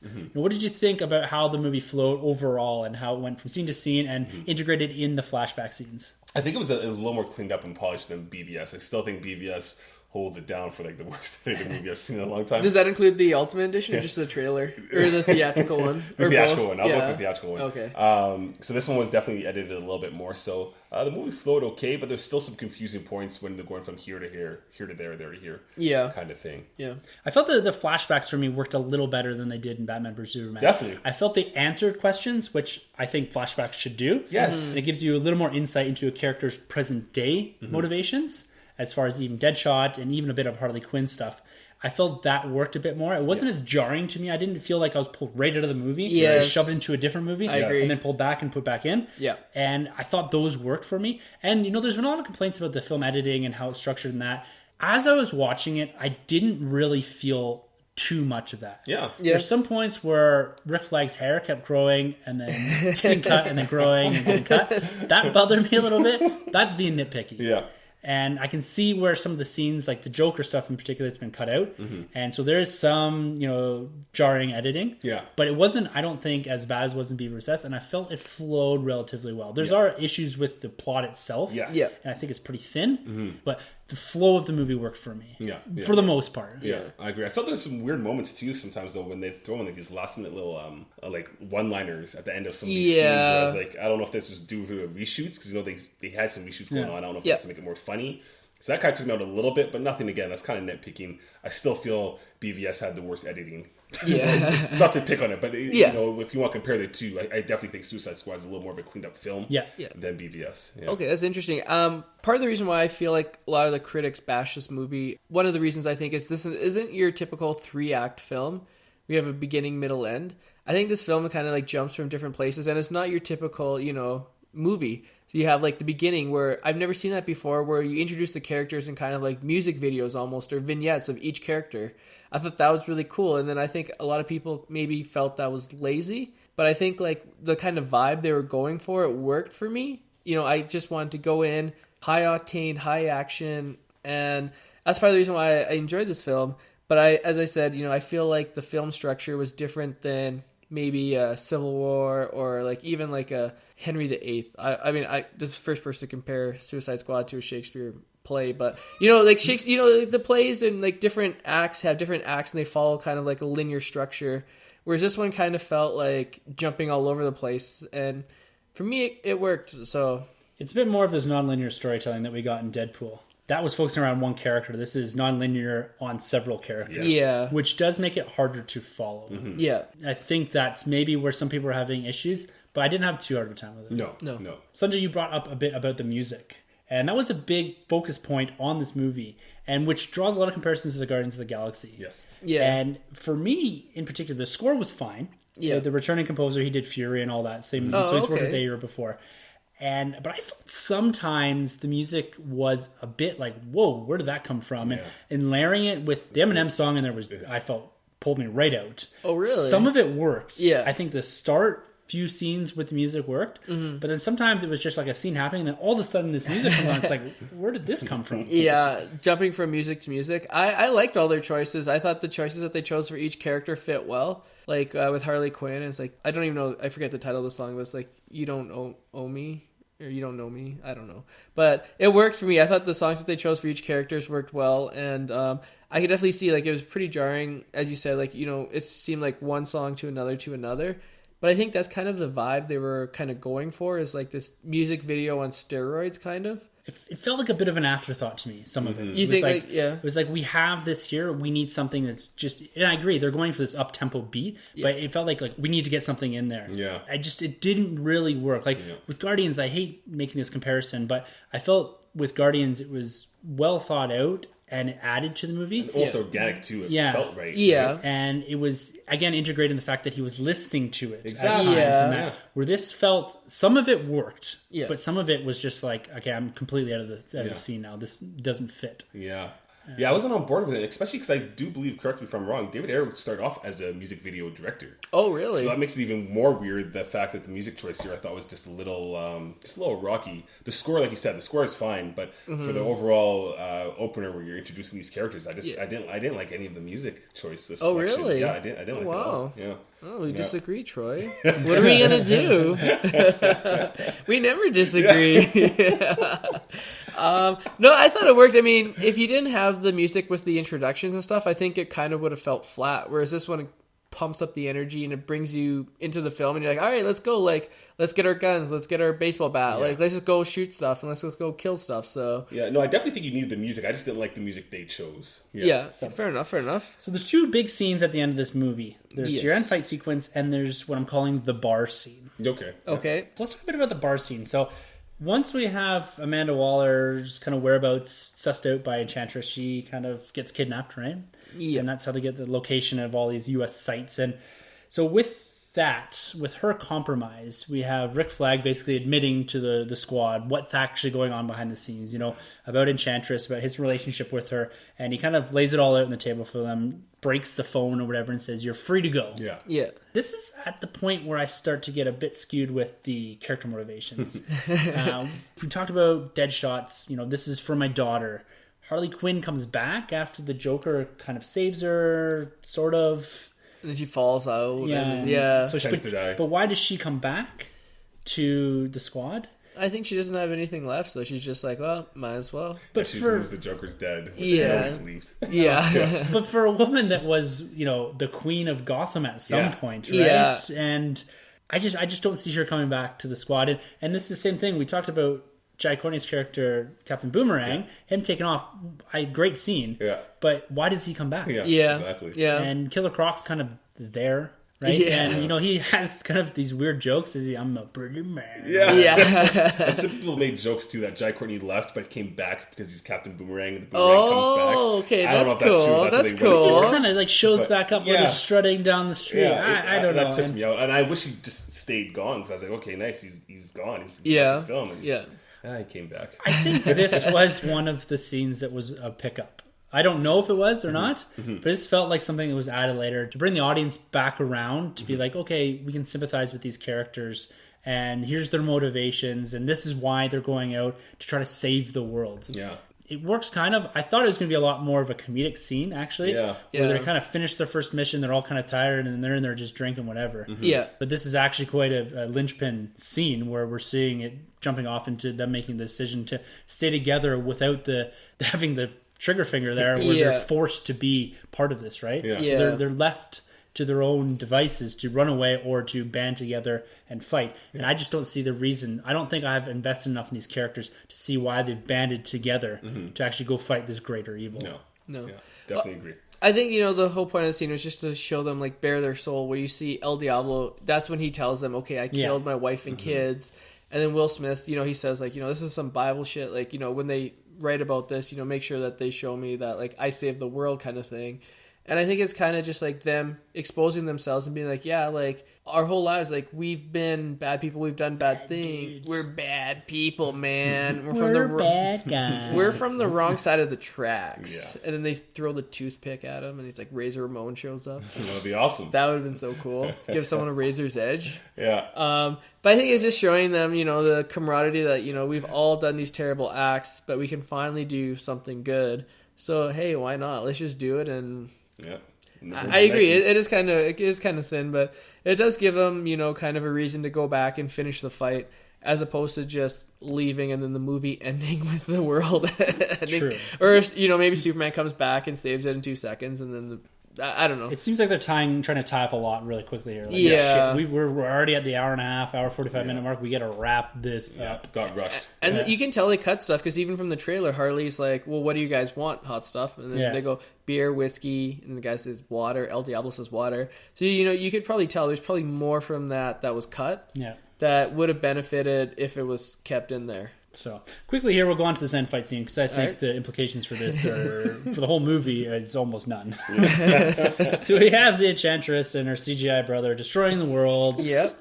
And we get the crew coming back. Yeah. We get a little bit of mind screwing here going on. Yeah, what did you guys make of the I think it was their 3 dream scenarios? So Deadshot kills Batman. Yeah. Harley Quinn marries Joker. And they have children. And El Diablo, is it him? Yeah, it is. He has a family. His family's back. Oh, Yeah. yes, that's right. Family's That's back. right. What do you Yeah. guys make of that? I like the Joker one. I think it's playing again on they're trying to pull on these characters and trying to humanize them a bit. Yeah. And these scenes do that. With the exception of Deadshot's, where he's envisioning killing Batman. Yeah. And he says, I got things to deal with in Gotham later. But Yeah. they're fine. They're again, I don't know if it really matters for the movie. No. And did it change my opinion on the characters? It made me think that Harley Quinn was even crazier. Yeah, that she thinks she can just have this normal life with the Joker. I like that. People were complaining about that online, like, oh, Harley just wants to be a housewife. But I'm like, no, that's directly from the comic books that they took that. And I think the animated series as well. Yeah, see, that's why I appreciate that scene. That's why I was missing more of that kind of stuff from that relationship. I like that. I this might sound bad, but I actually...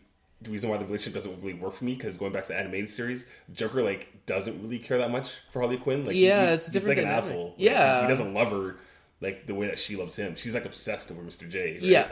So I wish that was kind of in the movie, but I see why they made it like a romance between the two of them. Yeah, I think if they had kept it, I agree. If they had kept it the way it was in the animated series, living in the internet age that we do now, this film would have got ripped to shreds. Definitely. Apparently, from some of the stuff I read, that the Ayer's original cut had a lot more of that in it. Yeah. Really? And apparently, in the chopper scene, he actually shoves her out. Oh, okay. Wow, see, that Not to seems save like- her, just because he's like, yeah, I don't need you anymore. See, that's the Joker. I think there's a lot more of that. And Yeah. I think they've taken cut that a lot of that out. Yeah, I agree. That is so But cool. I mean, Okay.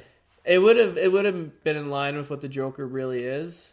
But it sucks. Like, I agree. I think it would have been cool. Like, I'm not here spouting off about saying like, oh, you know, the Joker should have been like hitting Harley and stuff. But like, that's his character. Like, Exactly, yeah. you know, like, I'm not saying like normal people should do that. I'm just saying the Joker is one messed up, deranged dude, and you should never, you know, model your behavior after this character. And you know, and in this one here, he's kind of like, well, I'm gonna save Harley from the chemicals. That I didn't mind so much, because he's kind of like, He's a bit reluctant. that I didn't mind so much. But yeah, I agree. Like, I want to see more Joker kind of just be like deranged and crazy and like exactly. There seemed to be more of a codependency between the two of them than maybe that you'd expect, right? Yeah. There was, and maybe that was built in through the cuts. It's like she needs him a lot, but then when she's not around, he needs, like, they're kind of yearning for each other a bit.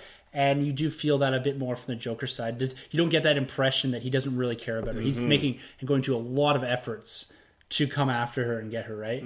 And he's not doing that just because, maybe he is going to do that just to mess with her mind. But at the same time, you know, that's a lot of effort. But is it love, or is it more of a, I need someone to help run my empire, and Harley's someone that I trust, that I know won't backstab me? So I don't know if it's so much. I think that's just they're both psychopaths. yeah. And this is just how they operate. Like a Sid and Nancy vibe or something like that. Yeah. So it's like this: I need you, but I don't need you, but I want you, but I can have you, but when I have you, I don't want you. That sort of weird thing going on. Yeah. So and then at the end, fight sequence, El Diablo goes all CGI demon, Human Torch. Yeah. That's the shit out of CGI brother. Yeah. Yes, that's right. And then we have Killer Croc doing a real weird scramble and He's giving Michael characters because it felt like at the end they're like, we have not given any of these characters anything to do. Let's have them all do something at the end here. Yeah. El Diablo's thing was kind of cool. Didn't see that coming. Yeah. Yeah. Definitely not. Which is kind of neat. Killer Croc again. Didn't care. Too little, too late. Yeah. Helps out a bit, but really, it's the SEALs that get the bomb, it's the SEALs that place the bomb, it's the SEALs that push the bomb. So he doesn't really do anything at that scene. He eats all the eyeball guys. Oh yeah, I guess he does go in there and starts killing people. Yeah. He's a crocodile. And then the machine or world engine, whatever it is, explodes and they've saved the world. Yeah, that's right. That's right. They've done the job. The Suicide Squad gets the job, and then they get an espresso machine and BET. And then Amanda Waller shows up with no damage at all. She's good. She's fine. She's the wall. She's the brick wall. They get 10 years knocked off. They're not too happy about that. They want free, basically. Yeah. Sets up the sequel, kind of, if you want, with some of these characters. And then we have, at the end, the Joker. Showing up to save Harley Quinn. Yeah. And they couldn't have left that hanging, I don't think. I don't love the scene, but I love that they've brought the Joker back and said, yep, he's here. Yeah. I would have appreciated more across his chest if it was Joe Space Kerr. Yes, like the Joker. Dark Knight Returns. Yeah. Is it Dark Knight? It's spray painted on the wall in Batman vs Superman. Oh, really? When they're having their big fight sequence in that weird dungeon thing or whatever, or the docks. Yeah. It's spray painted on the wall, Joe Kerr. Oh, it is there. 'Cause I remember okay. Batman Begins at the end, the guy shows up and it says Joe Kerr. Yeah. Yeah. I really like that. That's cool. I was like, that would have been cool. But again, nitpicking doesn't really matter for the movie. And so he runs off with her into possibly their own movie. Yes, I think that's the rumor is that Harley's getting her own movie with Leto. Yeah, I'd be down. I'd definitely watch that. Yeah. So just see that dynamic.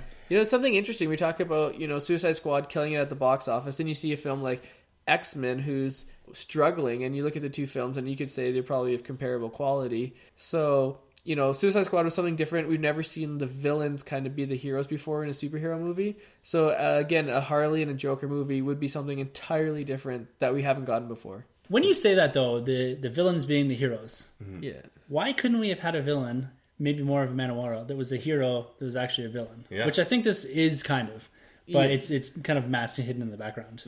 Well, that's a confusing question. Can you say that again? So you have the villains that are heroes. Yeah. Instead of having a true evil, Yeah. have a villain that is masking as a hero. Like, I think Amanda Waller was that. Yeah. But she was kind of pulled to the background here and there, in and out. Yeah. Instead of having like this great threat.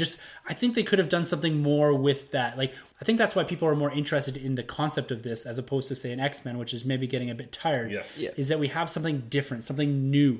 Same with Deadpool, right? People were on board with that. Yeah. And people were on board with this because it was different. And because the villain is the weakest part of this movie, having a strong villain, something, again, a twist on the villain. Whether it was the Joker or whether it was more of an Amanda Waller, who is a villain in the movie, but is portraying herself as a hero, as someone that's doing good for the world. Yeah. Right? I think if they had gone down that path a bit more and explored something different on the villain side to contrast what they have with what we're calling anti-heroes or whatever, Yeah. I think that would have worked a bit better. Definitely. So is that what you're kind of wanting to see if they do a sequel? I assume they're going to do a sequel. This thing's doing gangbusters at the box office.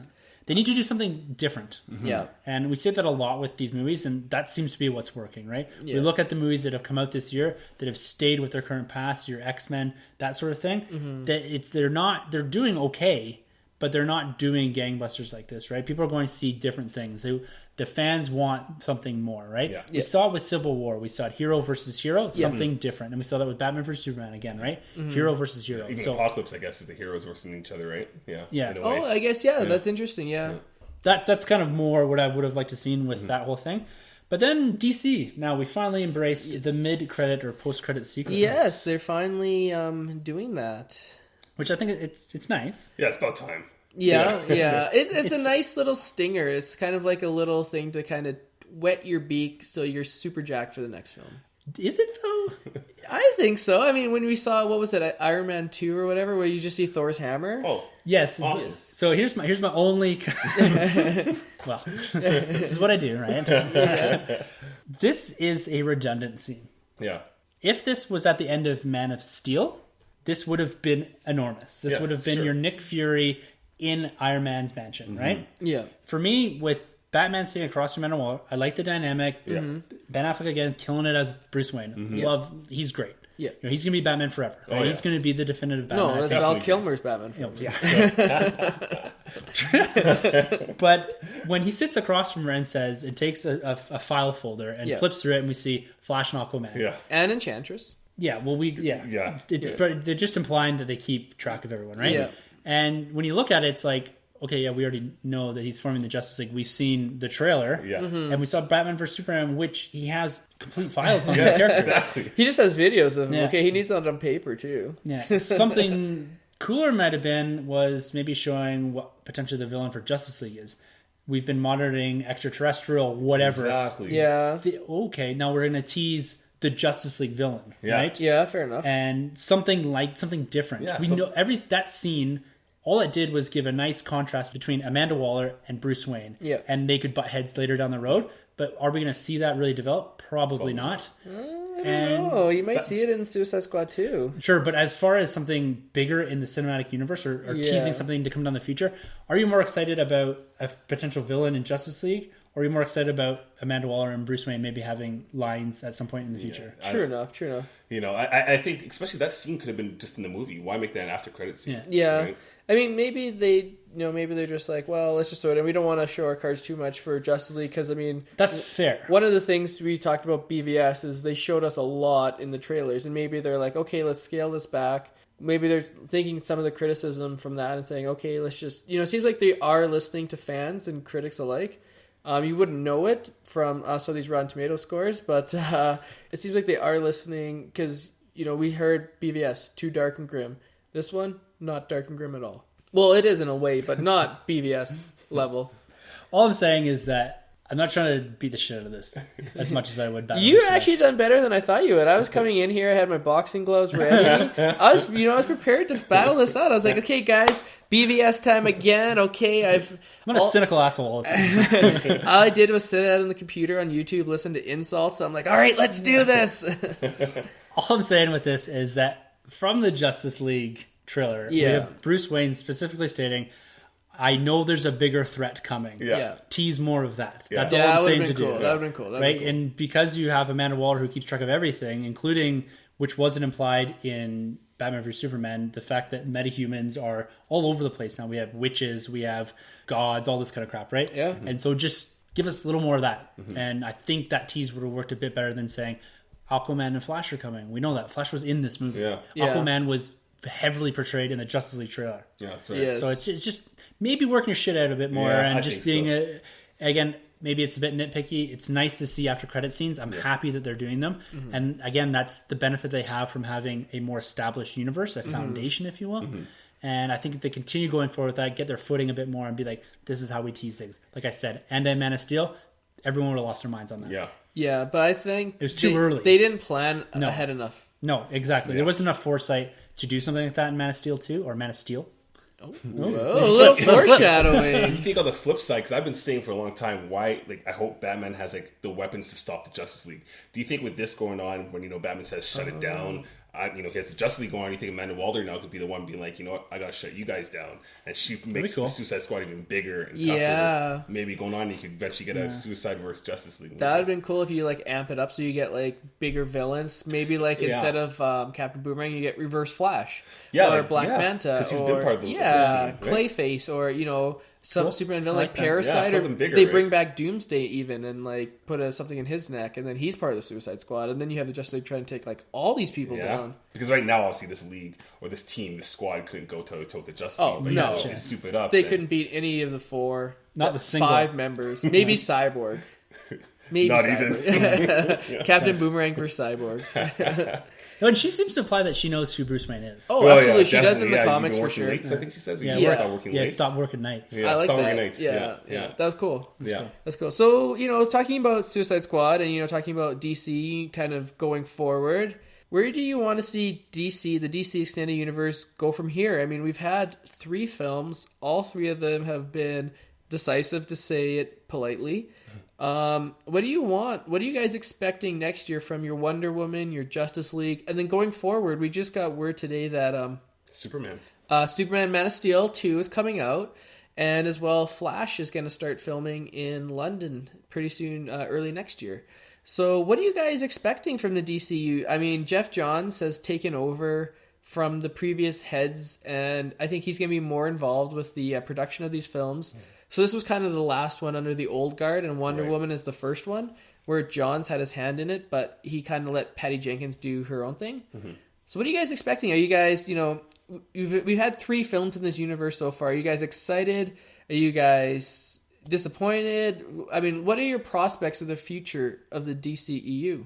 Well, I guess I want vision. Like, I want them to have a clear vision. I want them to stick to it. I don't want them to keep playing reactionary. They keep jumping from here to there. I really want some strong standalone movies now. Yeah. I don't need to keep seeing movies with there's word that it's going to be Cyborg and the Flash team up. Oh yeah. Yeah, there's word going around with that. We already have BVS. We have Justice League. I just want to see a good Wonder Woman movie, yes, a good Flash movie, a good The Batman movie, stuff like that, and Superman. And we'll see from there. This movie didn't really make me fearful for the next DC movies, I guess you could say, because after BVS I was pretty worried. Now I'm kind of just coasting by. I mean, if it's good, it's good. I've kind of, my expectations dropped a lot after BVS. So, we'll see. But, I am keen on Jeff Johns. I mean, this guy's incredible with the comic books. Yeah. So we'll see what they can do. I think I'm a bit more optimistic, I would say, coming out of this. And not because I think this movie did what it needed to do for the DC Cinematic Universe, but for the sense that they tried something different. It didn't land, but it shows that they're willing maybe to take a little risk. Yes. And I can appreciate that. And now what I think they need to do is let their directors and their writers have a little bit of creative freedom. Mm-hmm. Yes. And let them produce something and hire the right people that you want to give you a movie that fits their style. Yeah. Right? You don't hire J.J. Abrams to give you a small horror film, right? No. You don't hire these specific writer-director. You don't hire James Gunn to give you something that's not James Gunn. Exactly. Right? That's why we saw Edgar Wright leave Ant-Man, because they wanted something different. Mm-hmm. Yeah. And I think it's time for them to relinquish a bit of this power or whatever, this fear, and this concept that the executives think that they can make a better movie than a filmmaker that's put time, effort, blood, sweat, and tears into a movie, and to produce a vision. If they're going for a specific thing, fine. But if you're going to just to make money, like I get the concept of that you need to make money, but at some point people are going to be like, well, fuck this. We're not going to see this anymore. Because Transformers. Yeah. Transformers still kill it, still make money, unfortunately, which bothers me. But I can't see them continuing to go down this path of we're going to continue metal in this and the critical reception. They have to be sitting there being like, okay, we have to change something. Jeff Johns coming in. I think Wonder Woman needs to be the movie. Yes. If this doesn't land, they're in big if this trouble. doesn't land, if Wonder Woman doesn't land, is the DCEU dead? Well, they have Justice League that's filmed at that point. Are they going to scale back and say, can we make a Flash movie or a whatever movie for $50 million and try something along the lines of that? Yeah. That might be how the path that they have to go. Yeah. Or did they just scrap everything and say, let's just bring in the best parts of this and say, we'll do Justice League. After that, it's just Batman movies. Exactly, I was just gonna say. We'll put in Superman and just go with what they know. They could just go straight Bat Family, just pump out Batman. It'd be so disappointing because, I mean, you look at Marvel and you get all these different characters, and then you look at DC and it's just been Batman, Superman. And then you finally get like something different like Suicide Squad, and I enjoyed it. Do you think it's just something to do? Is it just inherently the characters? Are their characters just intrinsically more interesting than DC characters? Or is it just a fact that, hey, we've had these 2 characters, they're 2 of the 3 largest superheroes, so let's just pump out these films? No, I think they have great characters over there at DC. So I definitely don't think it's the characters. I think partially blame is Zack Snyder at this point, you could say. He didn't have anything to do with this movie, although he did direct the Flash scene. He did direct a little bit of that scene, but going off of BVS, that was pretty much all him, right? Mm-hmm. So Yeah, they just, like I said, they need to let people have that creative freedom. Yeah. And to produce something that contrasts what they've done so far. And they have to have a vision, like you said. Jeff Johns could be that guy. Yeah. They need to have someone at the helm, steering the ship in the direction that needs to go, keeping track of all this. And being like, what worked, what didn't work, let's modify that. Yes. And go from there. Let's change up the script here. Let's not write a 3-hour movie. Let's write a 2-hour movie and shoot a 2-hour movie. Yeah. Stuff like that. I don't know. That's just maybe the path maybe they need to go. And I think they've probably corrected that. Wonder Woman, the trailers look fantastic. Yes, they do. Yes. And it looks like that they've got a solid story there. And it's a focused story. Yes. Yeah. And it's centralized around a single character, which is something... I really like Man of Steel, which was focused around one character. The 2 films that I've had issues with are ensemble casts with directors maybe that aren't good at giving you ensemble movies. Yes. And so again, coming back and focusing around just Wonder Woman, I think it'll benefit a lot from having that sort of focus in on a single character. And then coming out of that, maybe they'll have kind of worked out some of the kinks with their ensemble, having Ben Affleck having more of an influence there, and having Jeff Johns and Zack Snyder even shooting maybe more of the action sequences, and letting Ben Affleck and someone else direct some of the more, person-to-person dialogue scenes, and that maybe that Zack Snyder isn't as strong at. I think they can benefit from this, but they need Wonder Woman to land. Definitely. Yeah. Oh, I agree. Do you think if Wonder Woman doesn't land, Justice League, doesn't land as well, is there a possibility that they just bring a dump truck full of money back into Christopher Nolan's house and say, "Here, it's very take possible. it. You're now our Kevin Feige. He won't do that. You put your thumb." No. I mean, he's a big Batman fan. I mean, he won't touch Batman again. But you can't do a DC cinematic universe without Batman. No. No. I meant you have him direct like a solo film, like maybe be like, okay, well, revisiting the Nolan verse. No, not revisiting so much as in coming back and being like, okay, well, we can't give you Batman because it's too different. But say here's Green Arrow. You give us a kick-ass Green Arrow movie, get the fans re-excited for the DC, and then we'll continue on. Could you see them doing something like that? Well, see, it's hard to say with that because as wicked as Christopher Nolan is, and he's great, like I mentioned before in the last podcast, he was definitely showing some fatigue doing the third movie. I don't think he can do anything more than 2 movies with each character, right? So it's hard to say if he has that vision to do all that kind of stuff. Plus, I'm pretty sure he's done with the superhero. I think he's pretty stuck in where he wants to go. Dunkirk just dropped. Great trailer. Great trailer. Teaser. Something completely different from Nolan. I love that. So I don't think he'd go back that direction. It's tough to say though. I don't think they'll ever make a new Star Wars film again. Money talks. So that's true. If you give someone $100 million, like they were going to give Daniel Craig $100 million to be Bond for 2 films. So if you give Christopher Nolan $100 million and say make 2 films, but maybe if they gave him 150, 200 mil. I mean, think about it. Like those films, like Christopher Nolan and superhero films, everyone would be lining up. Well, would you want him to direct, or would you want him to just be like that guiding force? Well, he was kind of like that in Man of Steel, and that's great. Yeah, well, it's still decisive, like fans, but they didn't really listen to him. Like Nolan's like, I don't think you should kill Zod, and Snyder's like, nah, let's just kill him. Yeah. So I mean, maybe give him final say and say, okay, listen to Nolan. Yeah. Maybe he can do the Man of Steel sequel. I don't know. We'll get into that down next the road. Episode. Yeah, down the episode. So, guys, we're at the 3rd DCEU film. Give us a quick ranking from your most favorite to least favorite, and then we'll get into recommendations. So, Man of Steel for me, top. Suicide Squad, Batman vs Superman. Wow. Me, definitely Man of Steel for sure. Yeah. It's tough. I've been going back and forth with Suicide Squad and BVS. Yeah. I'm probably going to go Suicide Squad, and then I'll go BVS at the bottom there. Oh, okay, I'm going BVS Ultimate Edition, Man of Steel, and then Suicide Squad. Interesting. Nice. Yeah. There you go. Yeah. All right, so should we give our recommendations? Yeah, let's lay down some nerd recommendations, guys. All right. So Sanjay. I'll probably be the most positive one. I recommend watching it in theaters and buying the Steelbook. It's worth seeing if you're a fan. All the Easter eggs are great.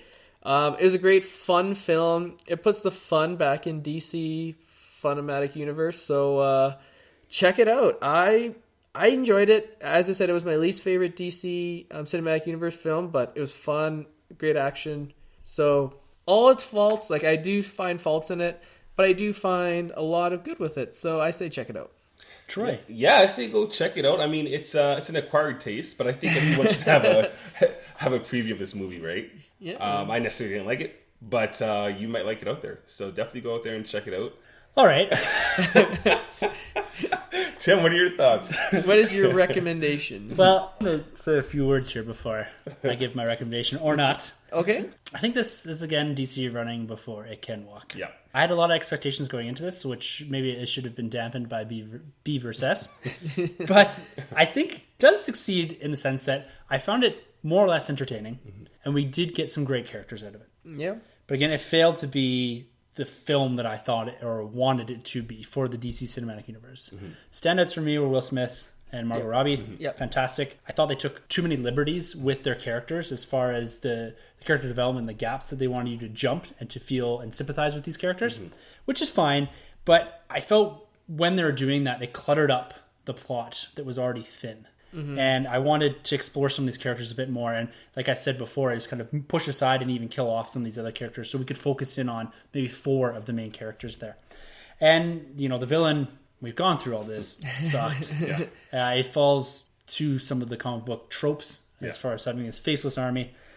And, yeah, again, like I said, I think it succeeds in giving us something that's different from the Trinity, which is a good thing for the DC Cinematic Universe. And down the road, these characters can be developed into characters I think that people become quite attached to. Given more time and a clear vision, I think this gives me a bit more optimism that this universe can work. But like I said before, it needs someone helming it. It needs to have creative freedoms for the directors and the writers, and they need to just do something. This wasn't the 180 that I was expecting from Batman vs Superman. It's more like a 90. I wouldn't even say that. This is like we're 13. following along very similar paths here, but I felt that this film had less pathetically sad characters and more like just contrasting characters that I had fun with. I laughed more in this movie than I laughed in Batman vs Superman, which I liked. And I thought, like I said, Will Smith was great. The Joker was okay. I can get into him. So there's good positive aspects here, but again, the editing and the plot itself were thin and choppy, and I didn't appreciate on some of the cutscenes in that. So I'm going to recommend this. I'm going to give it a weak recommend. I'm going to say if you like the theater going experience, it's fine. I don't think you need to see this on the big screen. There's nothing about the 3D that I saw that kind of jumped out at you, so don't waste your money there. Check it on 2D, cheap Tuesdays, or wait till it comes out in Blu-ray or rent it on iTunes or whatever. Get the Steelbook. I think that if you appreciate the cinematic universe that they're building, that this is probably a movie you need to see.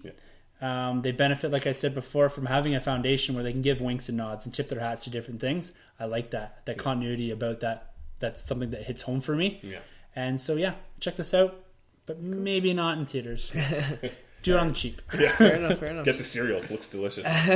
That's a great poster, by the way. The IMAX poster they gave out with the cereal. That's pretty cool. So we got one more comic book movie this year. That's Doctor Strange. So that's coming in November, and we've got a full slate of podcasts set up for the next all the way up until Rogue One. That's right. So up until celebrating our 1 year anniversary in December. What do you give someone for a 1 year anniversary? It's paper. Here you go, Tim. Here's my notes. I think it's paper. Yeah, because I think linen is too. Anyways, so guys, as always, it was a pleasure talking Suicide Squad. It was. It was a blast. So if you're looking for us, you can find us on Facebook. You can find us on Twitter. Our handles are at the end of the episode. That's right. You can find us basically all over Google Play, all that sort of stuff. If you want any input into the show or have any questions, comments, you can always hit us up on Twitter or email at thenerdrm@gmail.com. We're going to be back next week again, 3 of us. So we're going to be a bit more of a straight path here as far as presence of individuals. You were pretty much everywhere. Yeah. You can check us even that one awkward Thunder Down Under episode we did. We killed it. Captain Boomerang has nothing on us. All right, guys. For the Nerd Room, I'm Tim. I'm Sunjay. I'm Joy. And thank you for entering the Nerd Room. Put the chain on. Yeah, you gotta lock it. Do you know how I think we should open this? Is like when the Joker in the trailer's like, all this chit-chat's gonna get you killed. Because we're chit-chatting about Suicide Squad. And he does say that, all this chit-chatting will get us killed. That's true, right? All right, guys. We are out. Don't forget to subscribe and rate and review us on iTunes. You can find our hosts Tim, Sunjay, and Troy on Twitter at TheNerdRM, 1912 Podcasting, and Troy, TheBoy87.